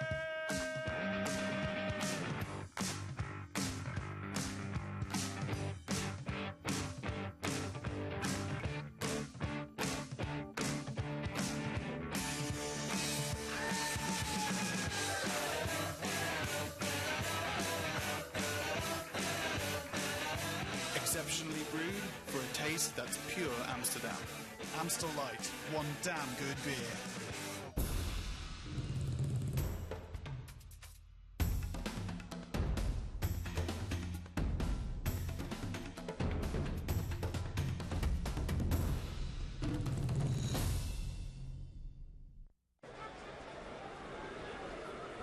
Ryan Sweeney takes a strike from Andy Pettit as we are underway here in the 5th inning. Now, games around the majors on the East Coast of the United States are either being held up or postponed. The Red Sox game has been postponed.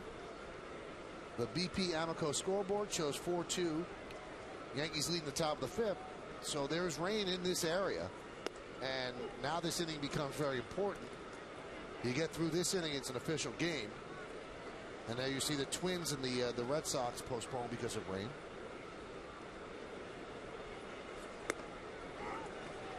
And there's a strike. Now, we've been talking about Chien-Ming Wang. And with Wang struggling, the importance of Andy Pettit is only amplified. Soft ground ball to second. Cano is there. And Sweeney is out. Hey, tomorrow on the YES Network, the Yankees close out this series against the A's with coverage starting at 12:30. Then Friday, the Yankees kick off their weekend series with the Red Sox in Boston. The coverage will start at 6 with batting practice today and the pregame, and Saturday turn to YES after the final out for the W.B. Mason postgame, only on YES. Here's Orlando Cabrera. There's a strike. Anyway, getting back to Pettit, there was some consternation during the offseason. He turned down an offer and waited, and then the offer got lower. He ended up signing with the Yankees because he really desperately wanted to play here at the new ballpark. Now, this is his third start of the season. His first two are outstanding. And, it almost looked like overkill. What did they need Pettit after signing Sabathia and Burnett and already having a number one starter in Wong? But you see Wong struggling. Boy, Pettit's pretty important right now. You think? Also, I would add the whole, the job of Chamberlain starting relieving thing. And obviously the Yankees are set on that, but there's still different camps around baseball fans as to where Job of Chamberlain fits best. So I think there was a little bit of that. You'd also have to add the pitchers pitching at Scranton Wilkes-Barre. How about Phil Hughes, who I believe has gotten off to a pretty good start. I know he was 2-0. So I don't know what he did in his third start. And he had a very good spring training, Phil Hughes, as well. The 0-2. Outside 1-2. I actually asked Pettit about a week ago, and to see where Andy stands on the Yankee win list, 10 behind Lefty Gomez, if this was indeed his last year. Another broken bat. Ball grabbed by Pettit, and he flips it to Shera. 2-away, and he said, you know what, I can't say that. He goes, it's going to how I feel. It's going to what my family says. He said, but I'm not going to say that this is definitely going to be my last year. I mean, it's tough to give this up, and he's still a good pitcher. You mentioned family, and we all get to a point in our career where, something pulls on us. And if he's got his family in the right place and he's still effective, you mentioned it, but last year he was 14 wins. Previous year, 15 wins. He's more than serviceable. Obviously, the way he's starting out here, he looks in great shape. He's left-handed. He's left-handed. 36. I think now, of course, I'm older than that, but 36, I don't consider that old anymore. That's because, what are you, 50 now? He's just a baby. 55.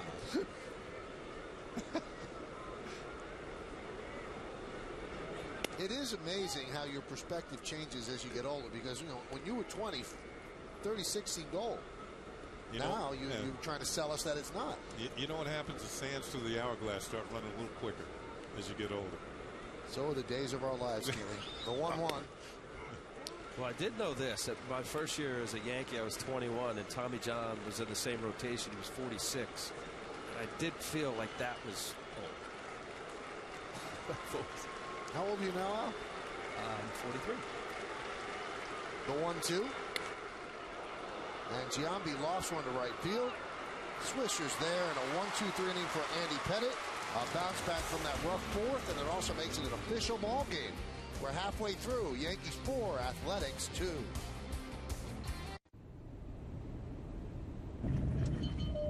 Looks like we're in for a bumpy ride. Go ahead, ignore me. But in this turbulent market, you're going to need help protecting some of your assets for retirement. An AXA Equitable Annuity could give you guaranteed income for life. I'd call them, but what do I know?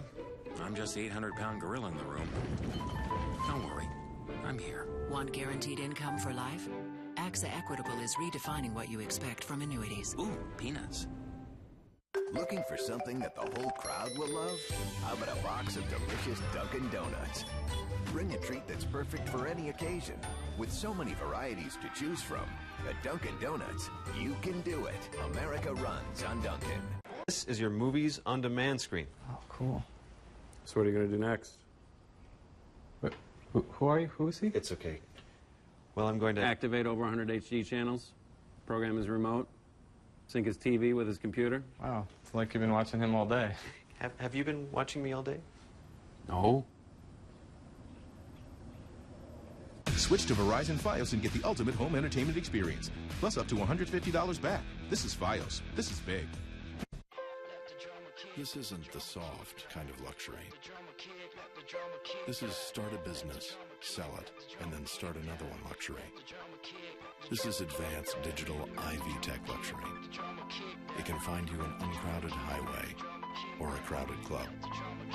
The Acura TSX. Luxury for a new generation. Take advantage of attractive lease rates on the 2009 Acura TSX for well-qualified customers. Hey, New York, could you use a good laugh? Well, My 9 delivers every weeknight, starting at 6 with the King of Queens, and then at 7 with Tyler Perry's House of Pain. Watch as Doug and Curtis put the fun in dysfunction. King of Queens at 6, and Tyler Perry's House of Pain at 7. Weeknights on My 9. It's time now for the Verizon Fios call to the bullpen. Verizon Fios over 100 HC channels and the fastest internet. This is Fios. This is big. And the new pitcher is Andrew Bailey. On the BP Amoco scoreboard, it's 4-2, Yankees lead. Now, Bailey has been unbelievable this season. 8 1/3 innings, 1 hit, no runs, 2 walks, and 11 strikeouts.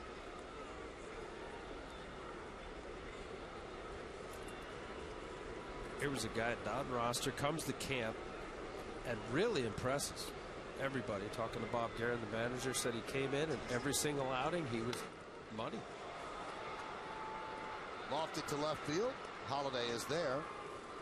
Well, he also has a little bit of a local tie-in, does Andrew Bailey. He is from Wagner College in Staten Island.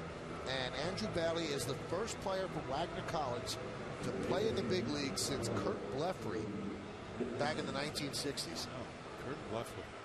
So they are very, very proud at Wagner College. He's from Voorhees, New Jersey. Here's Cody Ransom. If that gun is right at 98, you can see why he impressed people. 98 miles an hour. He only walked 2 in spring training in 13 2/3 innings. That's just gas. Cut, too. This guy was a starter through the minor leagues. He has not been above the AA level until now. And he picked up a cutter. Keeps throwing like that, he'll never see AAA. You talk about late movement. Bailey, you know, we just saw 98, 95. He has a closer mentality. I spoke with him a little bit. You mentioned about Wagner College. He's actually from down in South Jersey. You mentioned 40s. From Haddon Heights, New Jersey. Grew up a Phillies fan. Swing and miss, and then he throws in an off-speed pitch. You have that combination of a 95-plus moving fastball, and then this is a hook right here. He throws a little across his body, which is good in the sense of being able to stay closed. You hide the baseball, and you get tight spin. That is a great curveball. It's almost impossible to be able to have both speeds covered. Got to under that 95-plus and then a 78-mile-an-hour curveball. He's thrown 8 pitches, all of them strikes. It's a good way to pitch. And he deals a strike to Brett Gardner. Gardner, a 2-run single in the second, grounded softly to second and the third.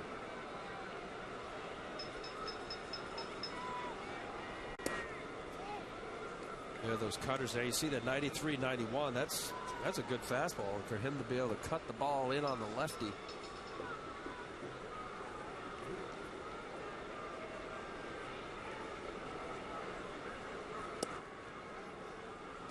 Reminds you, Al, when you came out of Jersey with the best fastball in the state? No, I didn't have that. I did ask him. I said, you know, nothing against the Wagner program, but you just mentioned the last major leaguer was a 1965 American League Rookie of the Year. He said he was 5'5" in high school his freshman year, and he had no offers. Worked out for Wagner, and it works out for him now. Went through a growth spurt, huh? 5'5" as a freshman. So what is he now, about 6'4"? No, I don't think he's that tall.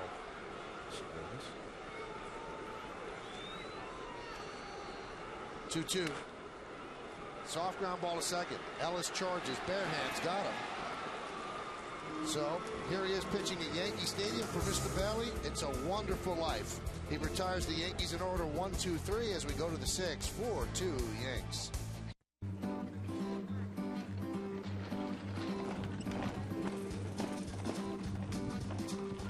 That's crazy. Weber Grills. An espresso brown. Incredible. Yeah. Choice deck. No staining, no sealing. Spring starts at Lowe's. Time to get everything you need to start living outdoors again. That's amazing. And they coordinate with the seat cushions. And it's all at everyday low prices. Guaranteed. Lowe's. Let's build something together. After 86 years at the same address, greatness has a new home. Join the Yankees as they celebrate the inaugural season of Yankee Stadium with an old tradition, Cap Day. On Sunday, May 3rd, the first 18,000 fans in attendance will receive a Yankees cap courtesy of Zales. Yankee Stadium, the inaugural season. When the wrong guys get the wrong package. What is this? Celebrate, baby. What could possibly go right?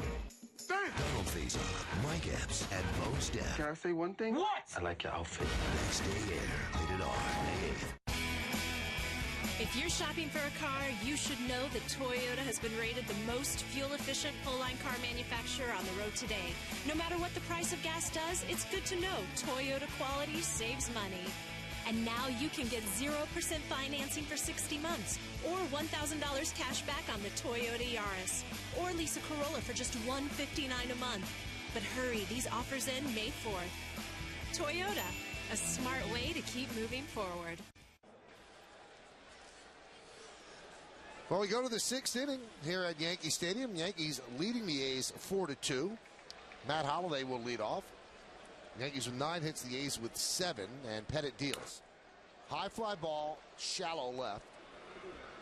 Damon comes on, and one pitch went out. Time for the out-of-town scoreboard, brought to you by Blimpie, America's sub shop. As we mentioned, a lot of rain out there. It's finally underway in Baltimore. The White Sox and the Orioles scoreless bottom of the first. Texas and Toronto 3-3, bottom of the 6th. Minnesota-Boston has been postponed. Tampa Bay at Seattle, that's a 10-10 start at Safeco. In the National League, 3-1 Atlanta leads Washington top of the 3rd. Philadelphia over Milwaukee 8-3, bottom of the 5th. Pittsburgh leads Florida 3-1, bottom of the 7th. And the Mets jump out to a 2-0 lead over the Cardinals in the bottom of the 2nd inning at Busch. Here's Jack Cust, and there's a strike. How about the Marlins start? Who would have thunk it? They got some good pitchers.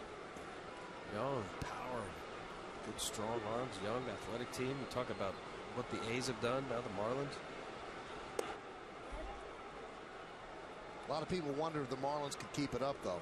They have terrible defense, and they have a questionable bullpen. Their starters are outstanding. And another thing that people don't like, and you see the A's here, the beginning of Moneyball, taking pitches, working the count.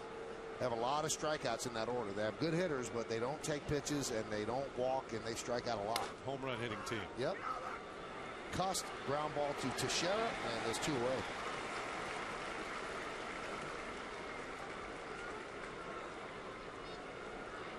Hey fans, celebrate the inaugural season of Yankee Stadium on Sunday, May 3rd with a long-time Yankee Stadium tradition. That's Cap Day. The first 18,000 fans in attendance are going to receive a Yankees cap courtesy of Zales. For tickets, log on to Yankees.com. You can visit the Yankee Stadium ticket window, Yankees clubhouse shops, or call Ticketmaster at 877-469-9849. Here's Mark Ellis, 0 for 2 with an RBI groundout. There's a strike from Pettit. We saw this a lot last year. Pettit always had that one bad inning, and if he escaped it relatively unscathed, he usually went on to win the game. Now, he gave up 2 runs in the 4th inning, but stranded 2. And it just seems so weird. A veteran guy, but you could fall out of sync in an inning, and you just had to correct it. You know, getting out of sync is probably some of it, but, let's face it, the hitters could feed off of a pitcher that's not making good pitches. And then sometimes you get lucky. A hard line drive is caught. An 8-pitch inning for Andy Pettit, which is what you love here in the 6th. So he has retired the last 7 A's in a row. The captain picks it off his shoe tops as we go to the bottom of the 6th, and he says, wow. Employee Pricing Plus Plus is in its final month at your Chrysler and Jeep dealer. You get our employee price, plus a $2,500 combined cash allowance, plus $500 auto show bonus cash, which all adds up to over $6,500 in savings on a new Jeep Grand Cherokee Laredo 4x4. Plus, well-qualified buyers get 0% financing. All on top of our best-in-the-business lifetime powertrain warranty, giving you even more value and peace of mind. See your Chrysler and Jeep dealer today. Looking for something that the whole crowd will love? How about a box of delicious Dunkin' Donuts? Bring a treat that's perfect for any occasion. With so many varieties to choose from, at Dunkin' Donuts, you can do it. America runs on Dunkin'. I hear it from people all the time. They love our city, but it's expensive and it's hard to make ends meet, especially in these tough economic times. I understand these challenges, and we're doing something about it. For these tough times, Mike Bloomberg's 5-borough economic opportunity plan will help New Yorkers. The plan provides millions in loans for small businesses, expands job training and placement services, offers help for homeowners to prevent foreclosures, provides food assistance to seniors and financial counseling through 311. The Bloomberg plan helps New Yorkers hurt by the economy and will create or save 400,000 jobs. New York is the greatest place to live and raise a family. And with independent leadership that puts people ahead of partisanship, we can make this city more affordable and keep our middle class right here.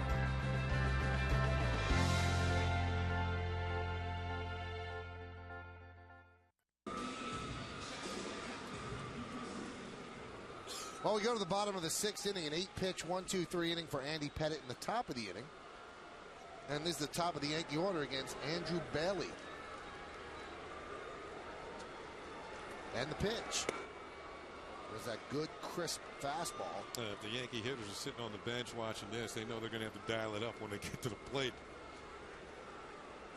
Now that's a swing right there where Derek Jeter will pick a spot in the at-bat, get away from his conventional inside-out, right center swing, and try to go yard ball to left field, as he did there. Just missed it.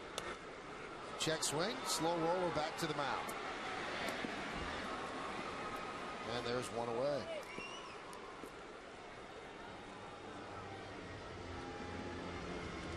Along with Al Leiter and Ken Singleton, I'm Michael Kay. You're watching Yankees baseball right here on My 9.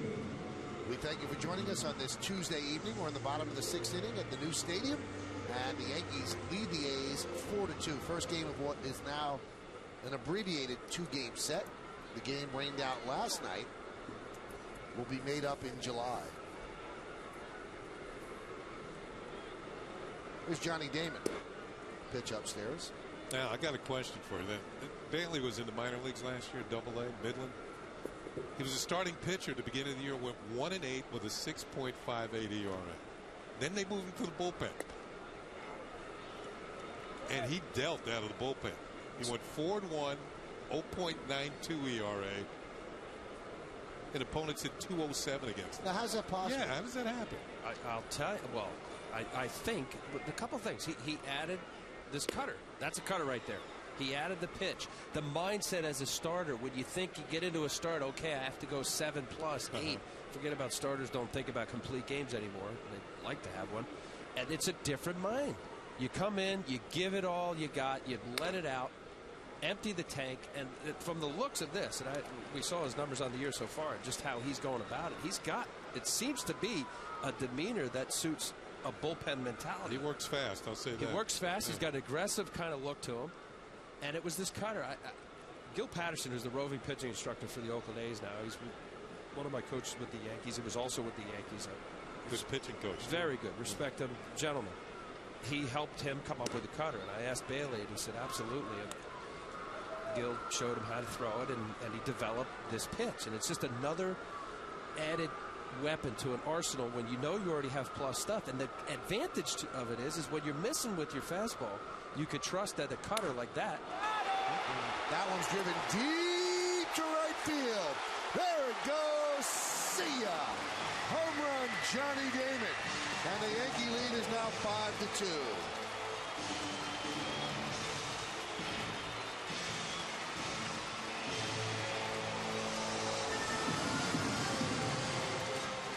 Big league hitters, even if you have a good solid pitch like a cutter, if you don't get it where you want it, it's going to go. Johnny was quick inside on that one. Now he's going to have to rub up a new one.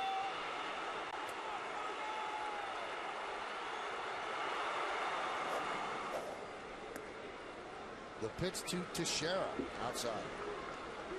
Again, about scatter report, and I mentioned about his cutter, and he's been effective. Nice piece of hitting by Johnny. That was the first home run given up by Bailey. First run? First run. It is about execution, Kenny, and you mentioned it. But here's a smart hitter, veteran major league hitter. Saw the previous inning with the at-bats of Brett Gardner and Matsui where he was throwing those cutters. I don't know whether he went down and looked at some video or just solely relied on Kevin Long as they talk about scatter report. As you see, that cutter didn't get in enough. You know, a guy like Johnny Damon would sit on a pitch as either through the entire bat knowing that he's going to get it.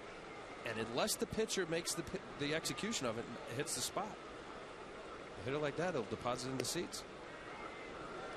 Well, that's the 21st home run hit here at Yankee Stadium. And there they are by direction. 5 to left, 1 to center, and 15 to right. And that's the most home runs ever hit the first 5 games of a stadium's existence. That one is driven to center field. Davis back. And there's 2 outs. Now, before anybody gets too excited, boy, people are getting excited about the home runs at this ballpark. I think it was on the back page of the Daily News today. Meteorologists spoke about it. Check this out. There were 26 home runs hit over a 4-game span at the old stadium less than 2 years ago, July 22nd through August 2nd, 2007.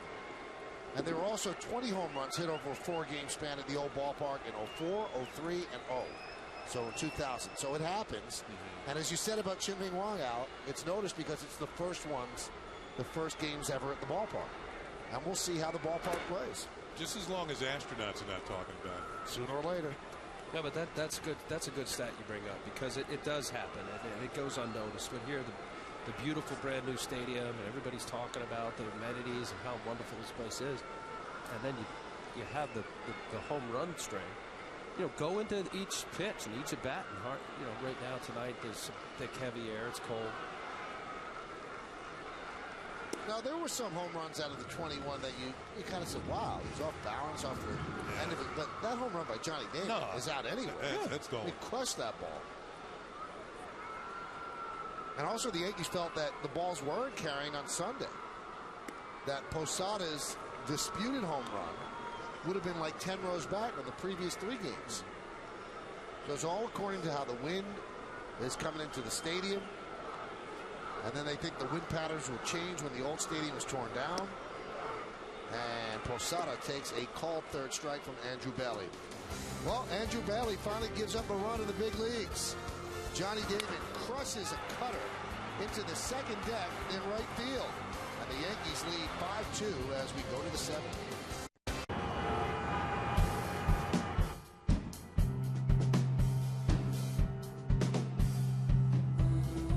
Can't reinvent traffic.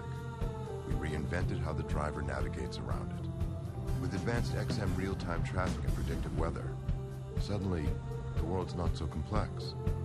The all-new 2010 Lexus RX.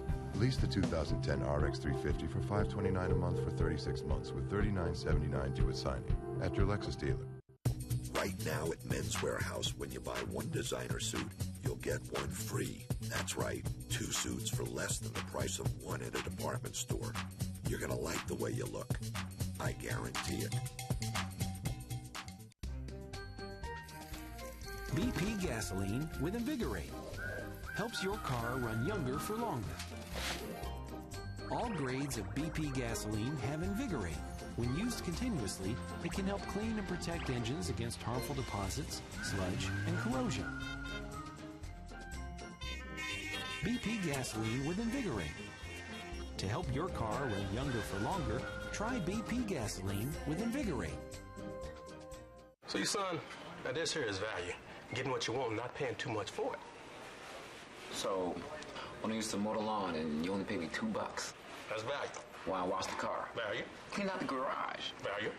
Value for you, maybe. and a valuable lesson for you. Great food at a great price. You can't argue with that. Or this. Right now, 2 beefy double cheeseburgers are just $3. Hurry, though. Offer ends April 30th. I'm going to take Mom out next time.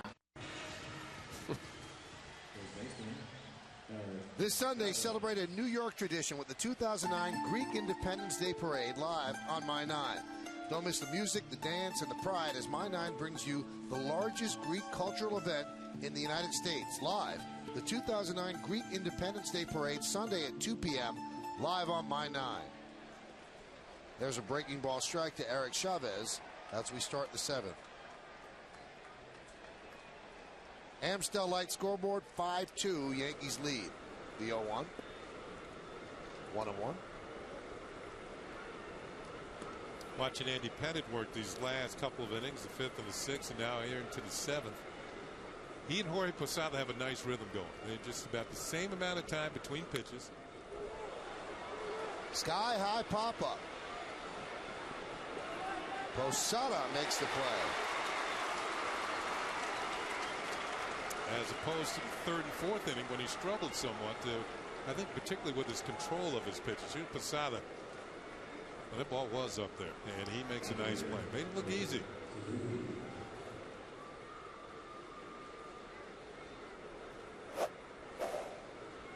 Yankee bullpen getting busy. Jonathan Albaladeo, who came up big on Sunday, and Phil Koch. 92 pitches for Pettit.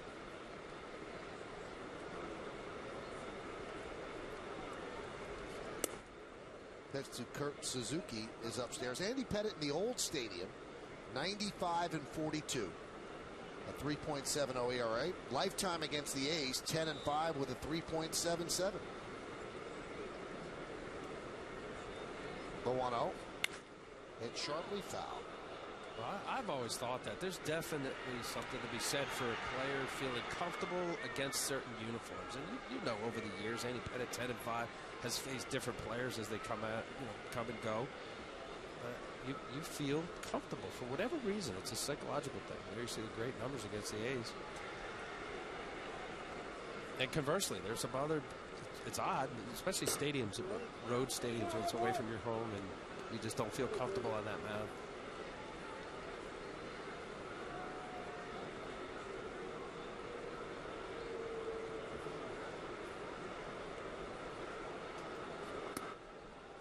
Sure, the same as a hitter, you have certain backdrops. And, maybe you felt. Did you feel that as a hitter for certain teams? Well, certain teams had better pitching than other teams. No, but even over a period of your career, if you 10, 15-year career, you have different pitchers that cycle through. Yeah. There's a strike. Not so much when you played. There wasn't free agency, right? Well, there was, yeah. Of course there was. I found out overnight I was worth 3 times the money I was making the year before. With the O's? Yeah. Decided they wanted to keep me. It cost them. Not in today's sense of money, but back then it was pretty big.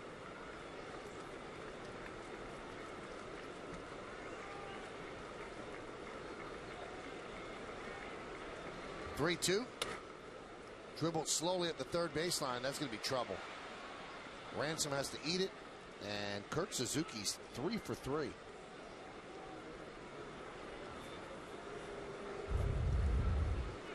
Well, this is the moment, as if you watch this and the frustration and euphoria of the player.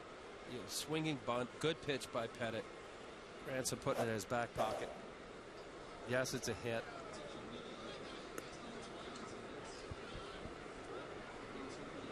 But then you got the line drive out. So they say it all evens out. There's Rajai Davis. He's 1 for 2.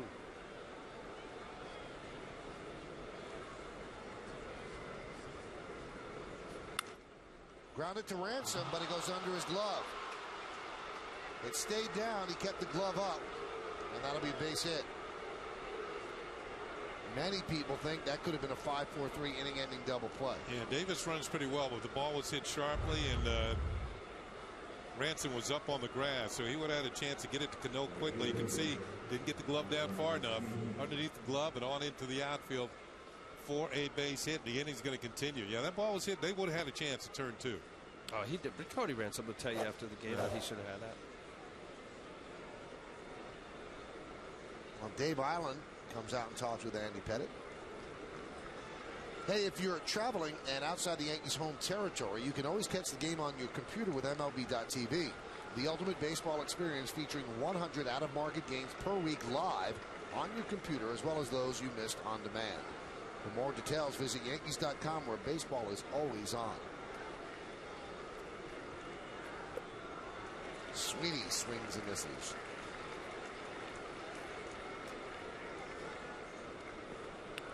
On a crummy night here in the Bronx, 42,065 the attendance at the stadium.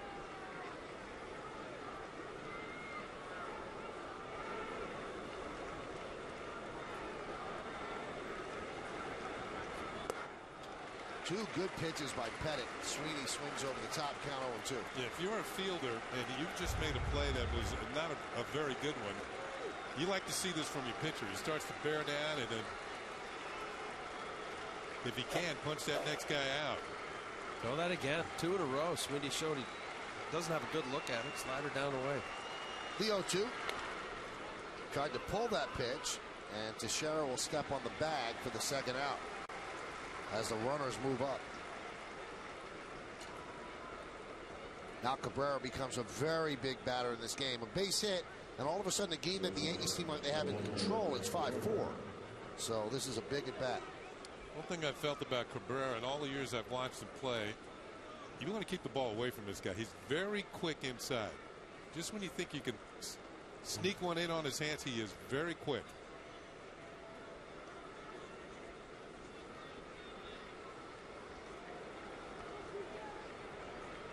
.102 pitches for Pettitte. And the pitch is low and inside, 1-0. Cabrera, for some reason, on a 3-1 pitch with runner at first in the first inning, laid down a sacrifice bunt, then grounded to second and grounded back to the mound. The A's are 3 for 11 with runners in scoring position today.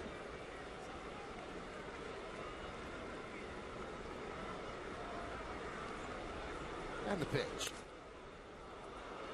Grounded foul outside of third. Andy leading off Cabrera, as you say, Kenny, he'll jump you, even though he's at shortstop and he doesn't have an imposing stature. He can hit the ball out of the park. Leading up to today's career against Eddie Pettitte, he's 3 for 9 with 1 home run, 1 strikeout. Today, Eddie 0 for 3. 2 changeups in a row. Andy recognizing this guy's a good fastball hitter. 1-1. And a soft ground ball toward Ransom. He fields across the diving. Pettitte pumps his fist, and he gets out of trouble and gives the Yankees 7 strong innings. No runs, 2 hits, no errors, and 2 men left. At the end of 6.5 innings of play, it's time for the 7th inning stretch here at Yankee Stadium. And Andy Pettitte likes what he sees as he works out of a jam. Well, we're going to stay right here in the Bronx as we honor America. Stationed around the globe. Especially remember those who have lost their lives defending our freedom and our way of life.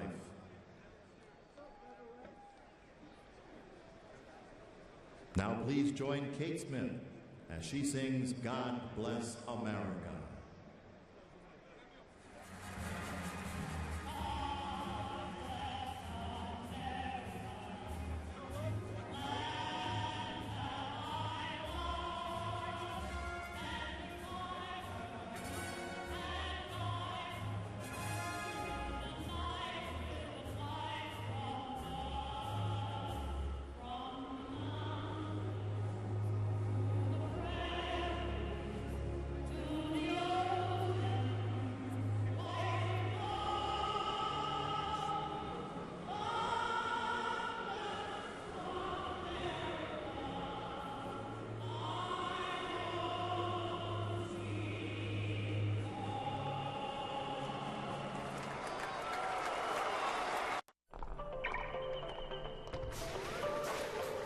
We gave the C-Class high-strength steel reinforcements.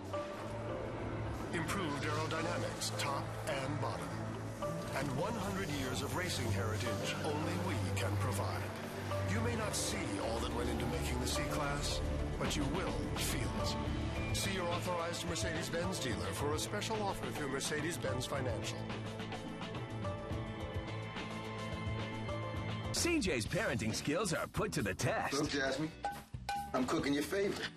Tyler Perry's House of Pain. Tomorrow at 7 on My 9. Dames en heren, we gaan beginnen!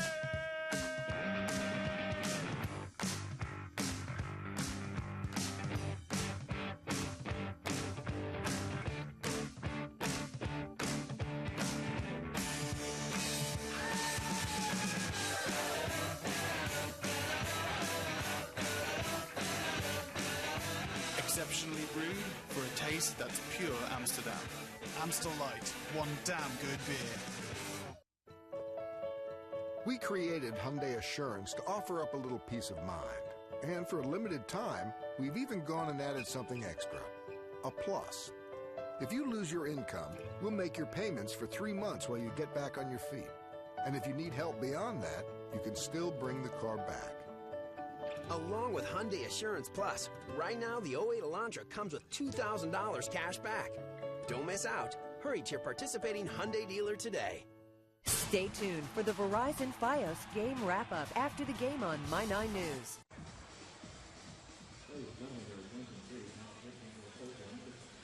Well, on the Amstel Light scoreboard as we go to the bottom of the 7th inning, the Yankees lead the A's 5-2. The A's have got their hits. As you can see, they haven't been able to pick up the big ones. Yankees just have out-hit them by 1, but they've outscored them by 3, and that's the important column up on the scoreboard.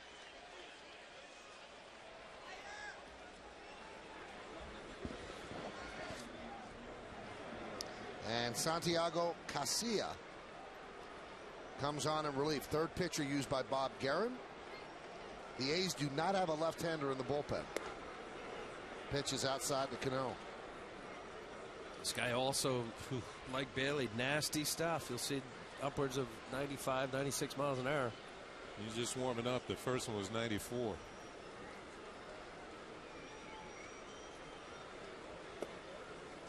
Sometimes his control can be spotty. You saw the 6 walks and 5 strikeouts.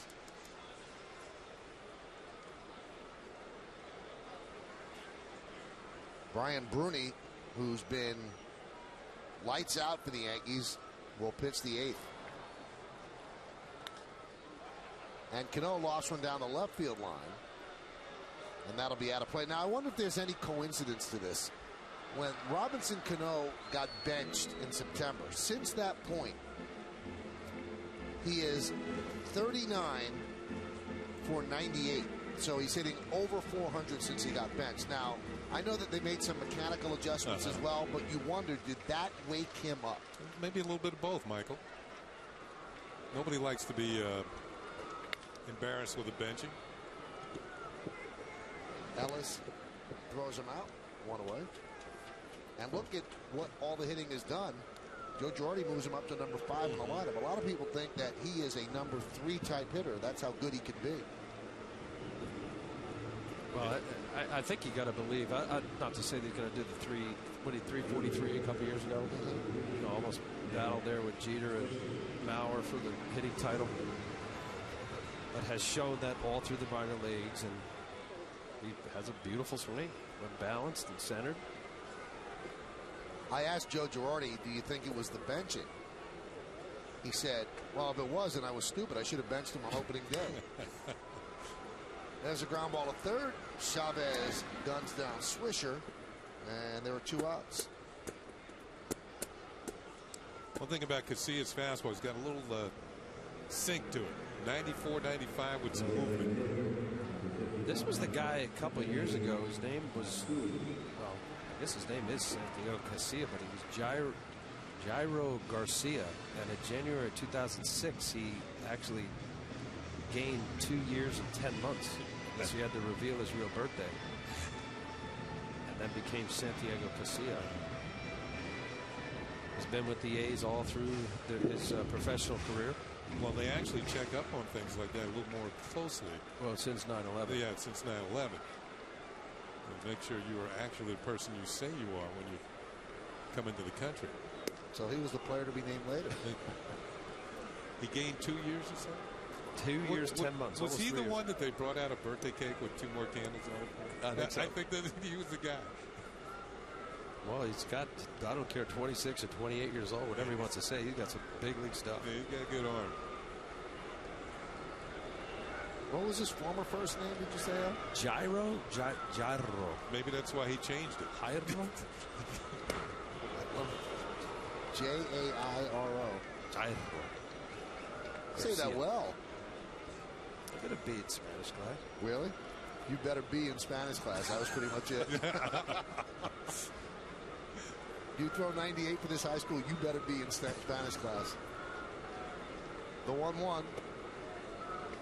2-1. You know, the interesting thing about that, I learned more Spanish in winter ball than I did in school.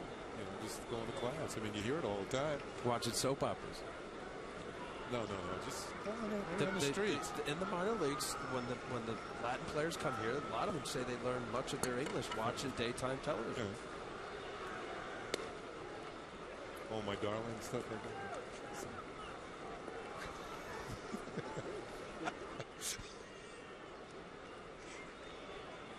I would never leave you. Stuff like that.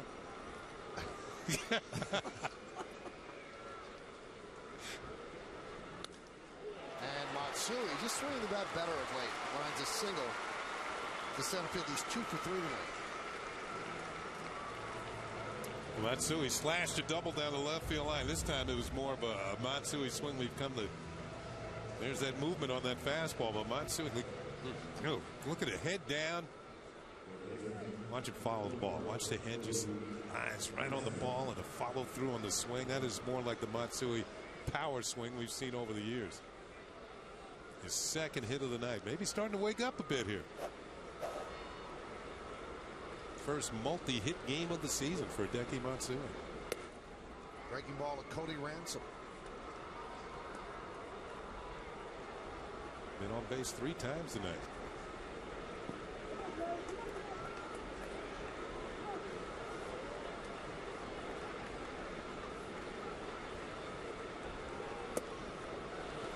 Cody has trouble with that breaking ball. He can hit a fastball, but put a little wrinkle in it. He's got to dedicate himself to going to the right side. Now you wonder if a pitcher or catcher will try to outsmart the batter. Now he's got him on 2 breaking balls. Will he try to surprise him with a fastball? I wouldn't. Just go with the breaking ball again. Breaking ball again, and that one whispers across the outside corner as Ransom starts to get booed here at the stadium. No runs, a hit, no errors, and 1 man left on base. He has struggled. The Yankees have not tonight. They lead 5. Mark, we have teams on both coasts that are interested, but Milos only wants to play for Dallas. Milos really wants to play for Brussels. Milos only wants to play for Shanghai. Buenos Aires. Frankfurt. Milos really wants to play for Rome. How's your Japanese? We know why you fly. We're American Airlines. American lets you choose from 5 nonstops to London every business day. Right now at Men's Warehouse, when you buy 1 designer suit, you'll get 1 free. That's right, 2 suits for less than the price of 1 at a department store. You're going to like the way you look. I guarantee it.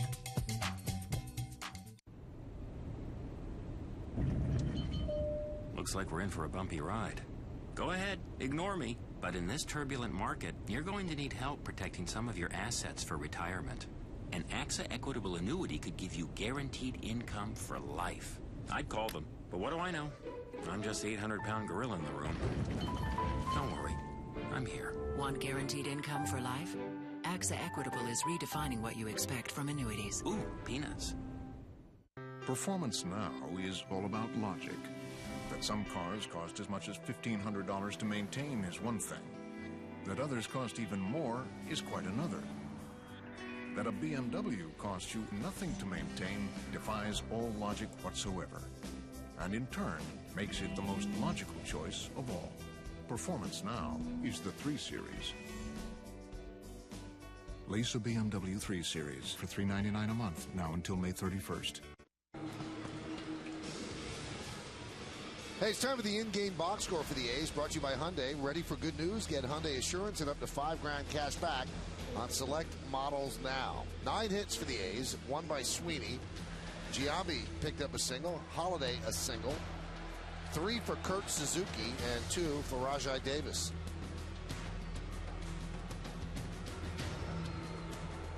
The Yankees bring in Brian Bruni, who has been pretty automatic of late. He's retired the last 20 batters he's faced.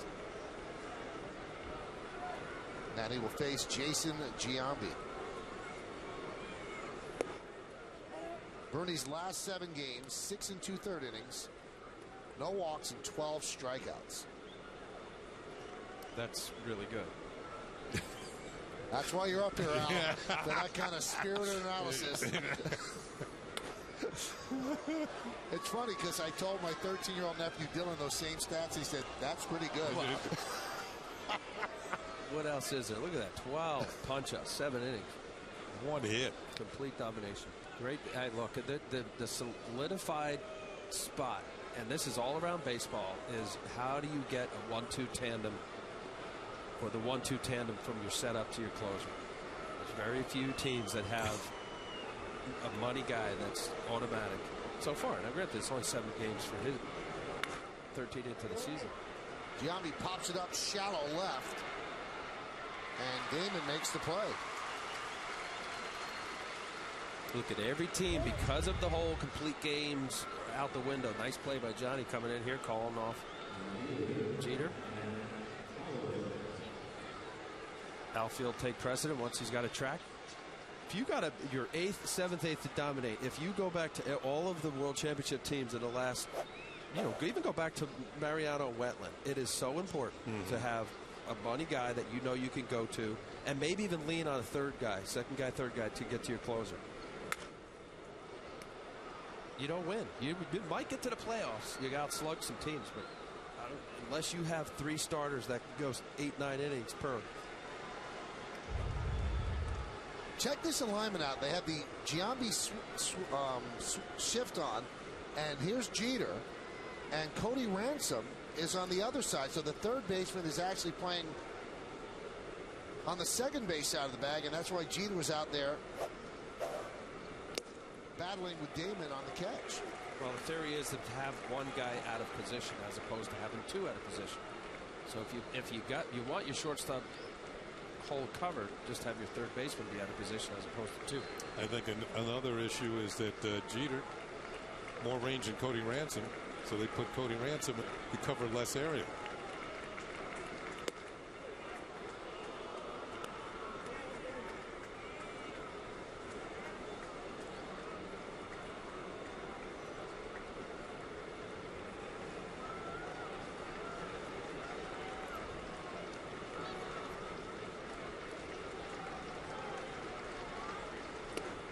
Breaking ball inside.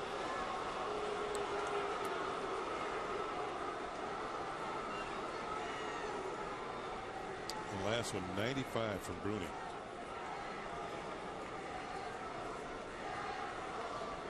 That's high octane on a cold night. 2-2.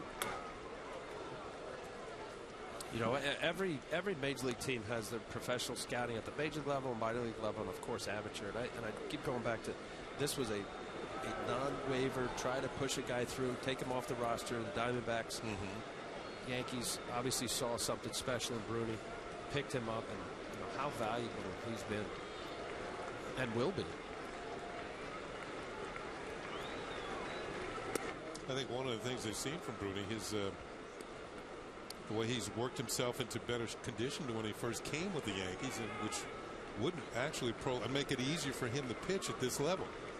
Being in better shape, maybe I have to worry less about injury. And to be able to rebound, the importance of having your relievers to be able to go 3 days in a row sometimes. You got to be in shape. I talked to him about it, and he said, you got to come to the realization at some point. You want to support your family. It's nice to have fun, but you got to dedicate yourself. He said, so you give up burgers and fries. He said, you eat chicken, you don't drink. He goes, it's not that tough a thing if you could really put together a contract where you can take care of your family forever. 3-2. Right back to Bruni. Let's take a look at the out-of-town scoreboard brought to you by Honda. Visit your local Honda dealer. Baltimore leads the White Sox 2-0 top of the fourth. Texas has moved ahead of Toronto 5-4 bottom of the eighth. Minnesota, the Red Sox postponed because of rain. Tampa Bay at Seattle will start at 10.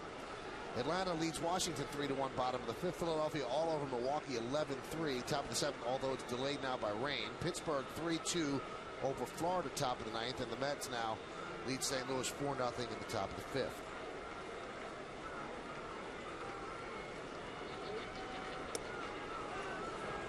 And the pitch to Cust is low, 1-0. Pirates 500 so far. Getting pretty good pitching. Joe Kerrigan. Yeah, doing a nice job. Yes, he is. Ross Ollendorf put in a good performance.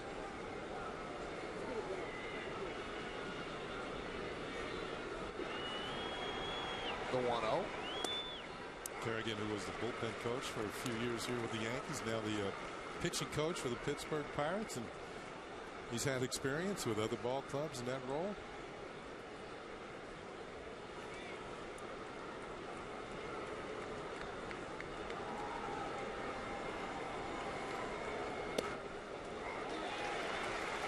Count 1-2. So Bruni has retired 22 batters in a row, looking for 23 right here. That's just not 93, 95. That's paint corner. You see Jack Cust want to pull the trigger, knows he's going to get a fastball.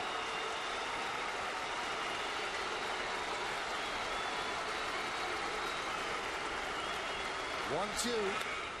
Grounded up the middle, and there's a base hit. So that breaks the string of 22 straight. Watching Posada put down the signs. He started with a changeup. Bruni said no. Fastball away, no. Fastball in, and they want to throw a backdoor cutter. You see, Cust was out in front a little bit, but the ball elevated, gave him an opportunity to get the barrel of the bat on the ball.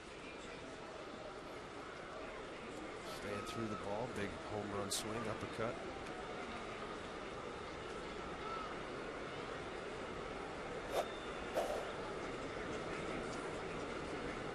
When you kick yourself, you got the catcher calling the right pitch, or at least a different pitch, and you give him a hit.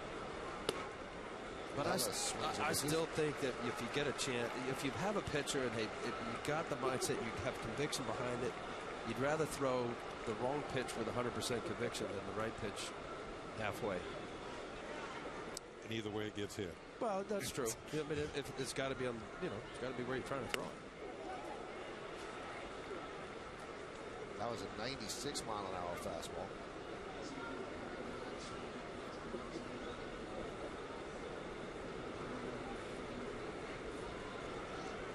It's a final in Pittsburgh. Pirates do beat the Marlins 3-2. Karstens gets the win, former Yankee. That one gets past Posada. Moving to second will be Cust. Less distance here for the catchers to run back to home plate, or behind home plate. 20 feet less. Which is really the only visual difference that I could see as far as the field foul territory. So that's well, for the catcher's sake, you won't get as worn out chasing wild pitches during the course of the year. The jog instead of sprint.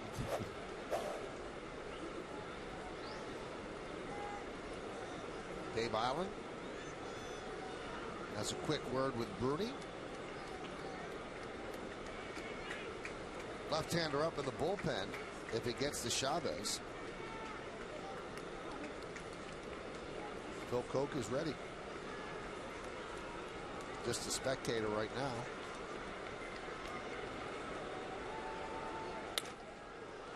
That one's lined into right center field, and that is going to be a base hit. Splits the outfielders and goes to the wall. Cust will score. It's an RBI double for Ellis, and the Yankee lead is now 5-3.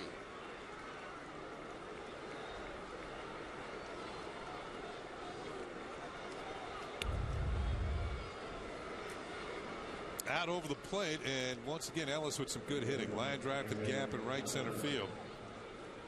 And it looked as though it was going to be a pretty easy inning for Bruni. He retired the first two A's in order, but then the single and now a run-scoring double. A single followed by a wild pitch, and then the double.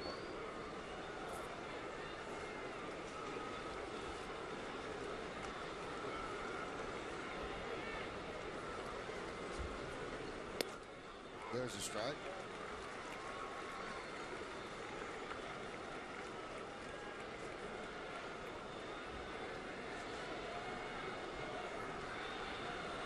So they do not bring in the left-hander to face Chavez as Mariano begins to loosen up.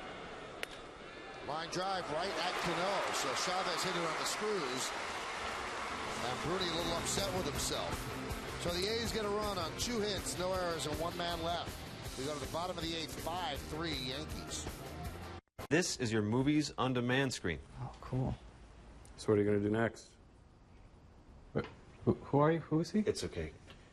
Well, I'm going to activate over 100 HD channels, program his remote, sync his TV with his computer. Wow, it's like you've been watching him all day. Have you been watching me all day? No.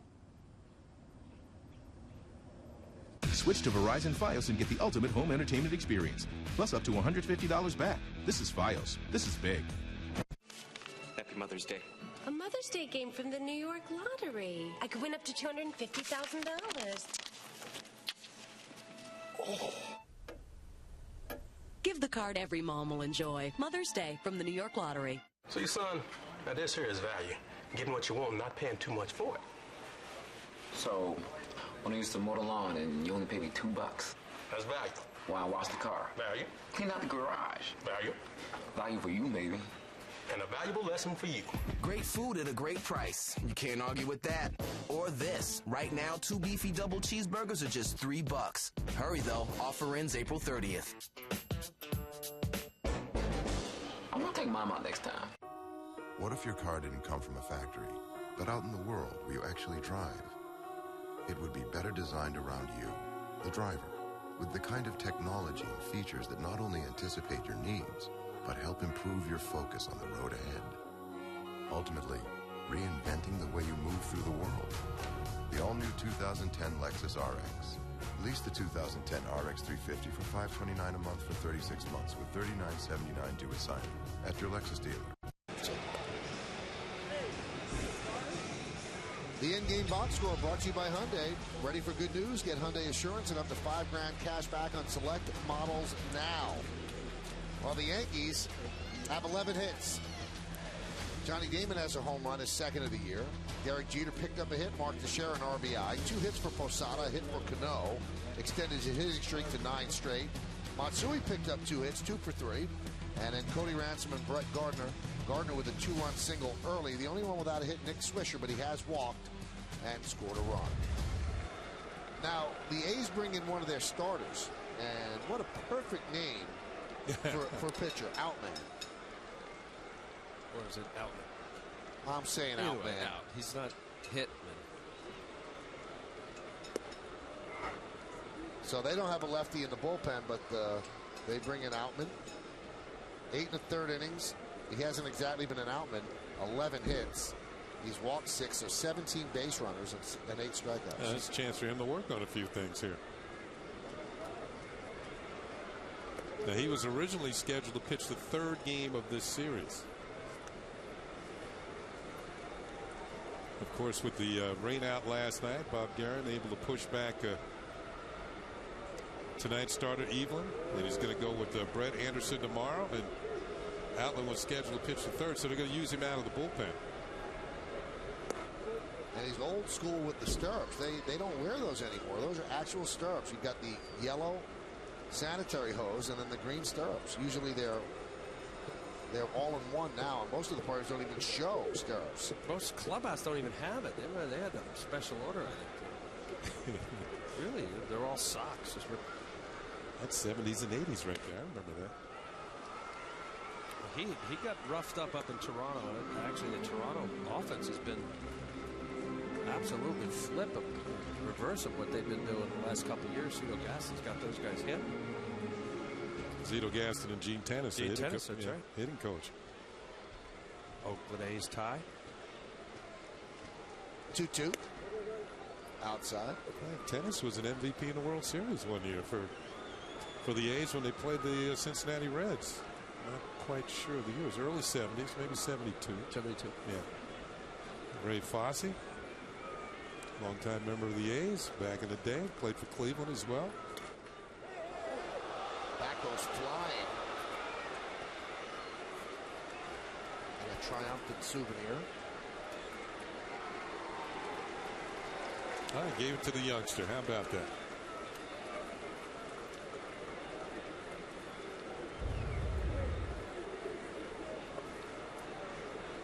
His bat headed for the seats, and you always, when that happens, you always worry that somebody better be watching the game. 3-2. And Gardner swings and misses, one away.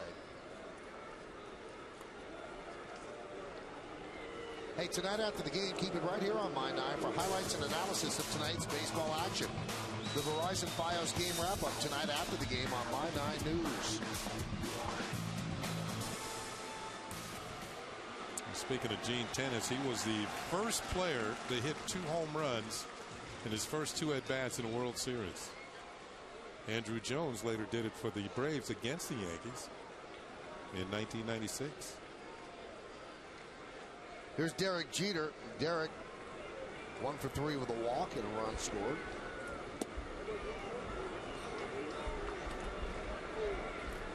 Yankees and the A's just thrilled to get this game in after yesterday's rain out. That has to be made up in July. They didn't need a second rain out here, and the weather's kind of held up. It's been misting most of the night. Kind of damp, dank. The fog is rolling in, and it's like something out of a horror movie. Oakland weather, nighttime. Oakland weather. This is the first fog here at the new stadium. We like to detail all the firsts, so this is the first fog. A 1-1. Knocked down by Ellis. He can't find it. Now he does. Not in time. That'll be a base hit.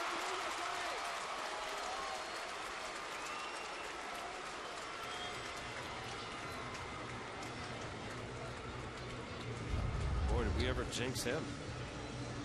Oh, Jeter hits this ball sharply. Ellis knocks it down. It looks at his feet, can't find it. By the time he does, it's too late. He's had some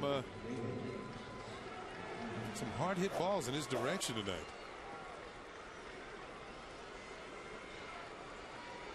Here's Johnny Damon, and Jeter almost got picked off. That was very odd. Now, he was going to go on first movement, but the movement didn't come soon enough. There you go. Look, Outman steps off, then throws over to first, and almost throws it away.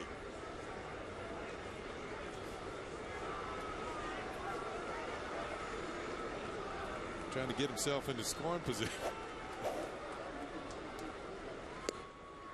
There's the strike. The base hit by Jeter gives him 2 on the night, his 5th multi-hit game of the young season.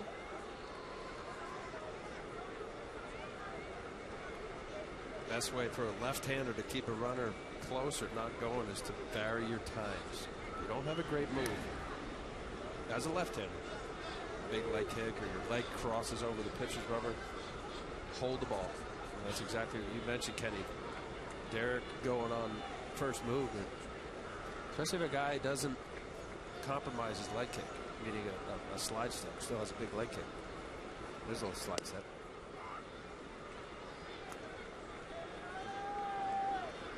Josh Outman was one of the young pitchers they got back after 06 when Billy Beane and the A's started getting rid of all their pitchers. Josh Outman was traded for Joe Blanton from the Phillies.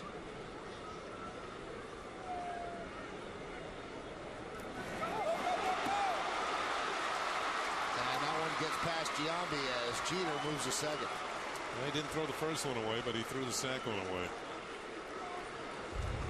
It's going to be an error on the pitcher. In the dirt off the glove of Giambi, and Jeter scrambles to his feet. Now is in scoring position. Boy, Jeter just barely getting out to get his secondary lead for Outman to throw over. Sometimes managers will call the slide steps and throw over, which I disagree with. You put it in the hands of the pitcher as to whether he sees it or not. And Damon swings and misses, 2 away. That was emergency hack. Odd swing, 0-2 count in protect mode. I think Johnny at the end there after committing. He winces with his left shoulder a little. Hitters will commit and halfway through realizing it's a ball, just hoping that they can foul it off. Johnny does that so well.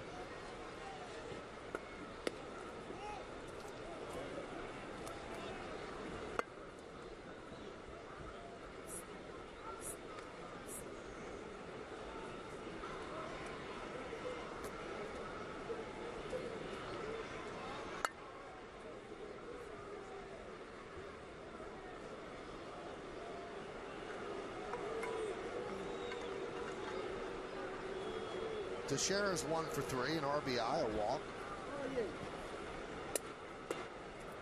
Big healthy cut. Outman is one of 5 young starters that the A's have.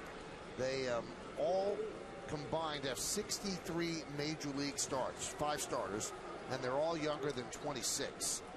So we talk about them contending. Everything has to come together at the same time for them to contend. I mean, pitchers that young with so little experience. We'll see what they can do. The 1-1. Driven out into left field. Holiday is there, and that's going to do it here in the 8th. No runs a hit, no errors, and 1 man left on base. Last licks coming up for the A's, and they'll do it against Mariano Rivera. Employee Pricing Plus Plus is in its final month at your Chrysler and Jeep dealer. You get our employee price, plus a $2,500 combined cash allowance, plus $500 auto show bonus cash, which all adds up to over $6,500 in savings on a new Jeep Grand Cherokee Laredo 4x4. Plus, well-qualified buyers get 0% financing.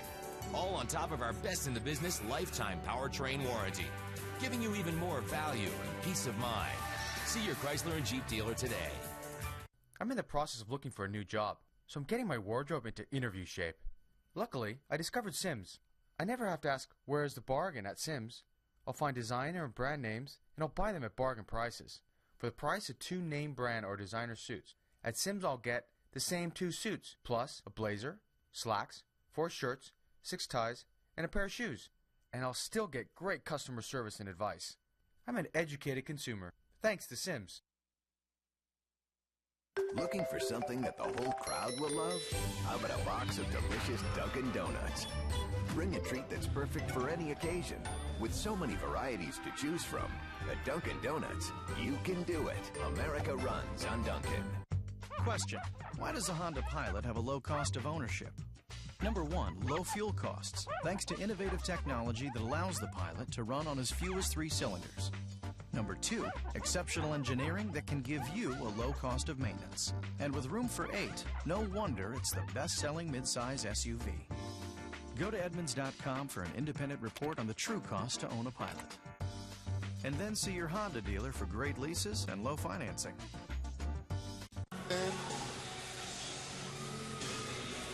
Well, tonight after the game, keep it right here on My 9 for highlights and analysis of tonight's baseball action. The Verizon Fios game wrap-up tonight after the game on My 9 News. Well, we go to the 9th inning. Yankees holding on to a 5-3 lead. And Mariano Rivera will come on and try to close it out. Now, if he nails this down, and you see his numbers so far this year, pretty close to perfect. 3 saves, 5 games, 7 strikeouts in 5 innings, yet to walk a batter. If he nails this down, it'll be the 57th time that he has saved a win for Andy Pettitte. And that would tie a major league record held by, ironically enough, the Oakland A's Dennis Eckersley and Bob Welch. Saved 57 of Bob Welch's games. And that's what Mariano's trying to do here for Andy Pettitte. Remember, Andy was away for 3 years pitching for the Houston Astros. Otherwise, they would have obliterated the record. And those are the numbers we're talking about. Of course, the Yankees now in the Hall of Fame. Eckersley, much in the same way as Mariano Rivera, began his career as a starting pitcher. Then moved to the bullpen. Of course, Mariano wasn't a starter as long as Eckersley was. Here's Kurt Suzuki. Pitches inside. Suzuki is 3 for 3. Yankees make a defensive change. Melky Cabrera takes over in right field for Nick Swisher. A real haze hanging over the stadium right now. It doesn't look as if it's going to affect play. But you can see the freeze is shrouded in the gloaming.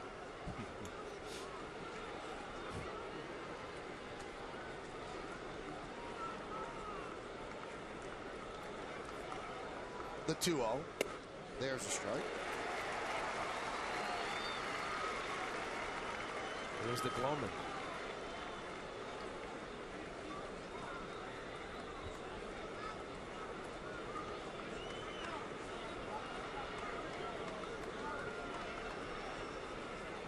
The 2-1. Paints the inside corner and a count 2-2. That's the one variation that Mariano's made over the years. He used to just throw cutter to righties, always away, but now he throws that two-seamer inside as well. Sometimes he'll backdoor it, but he's got that extra weapon. He works both sides of the plate. The 2-2. And that one is dumped into center field for base hit. How about Kurt Suzuki? He's 4 for 4. 3 singles and a double.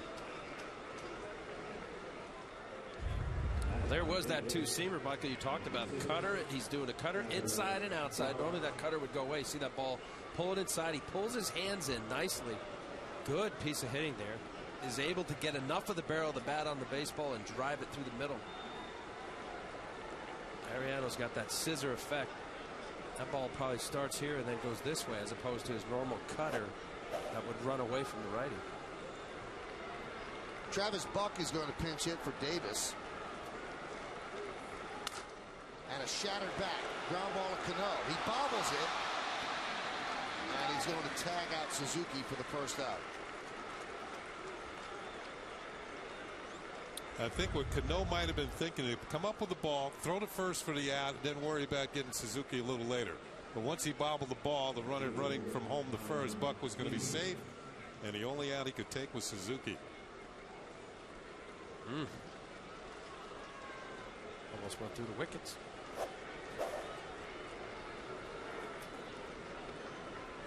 That's going to bring up Ryan Sweeney.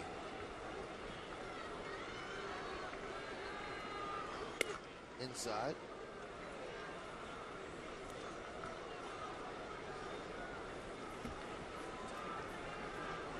Sweeney, shockingly, 3 for 3 lifetime against Rivera.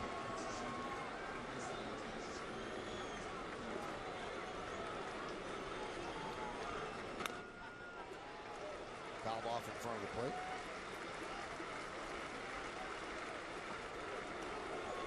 Talking about Mariano, how he's evolved over his career of just cutter away from the righty, cutter in on the lefty. He'll vary his speeds. I saw the first cutter was bigger, more of a slider, 86, and then comes back with the harder one, 91.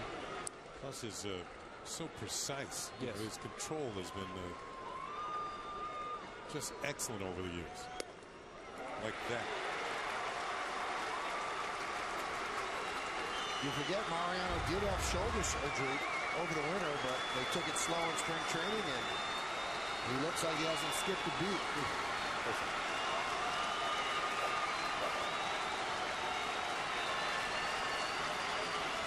And the 1-2.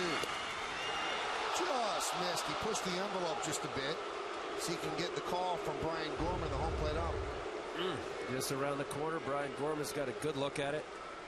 Off the plate. Couple inches.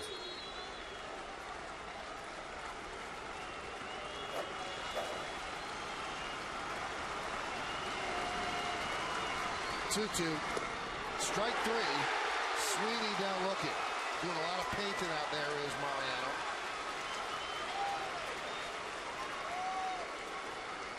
Those last two are such a give-up pitch, and take a look at the pitch by pitch. He throws a bigger one cutter in on the hands. Now Sweeney's conscious of this. Cutter, he misses middle, but it's got late movement. Perfect paint on the outside corner. Tries to backdoor it again, and then comes again with the backdoor. Sweeney's hoping that he gets the call. That was a good pitch, had much of the plate. Now here's Orlando Cabrera as the A's are down to their final out here in the 9th inning. Yankees lead 5-3. And Cabrera bunts right back to Rivera, who makes the catch, and the Yankees win 5-3.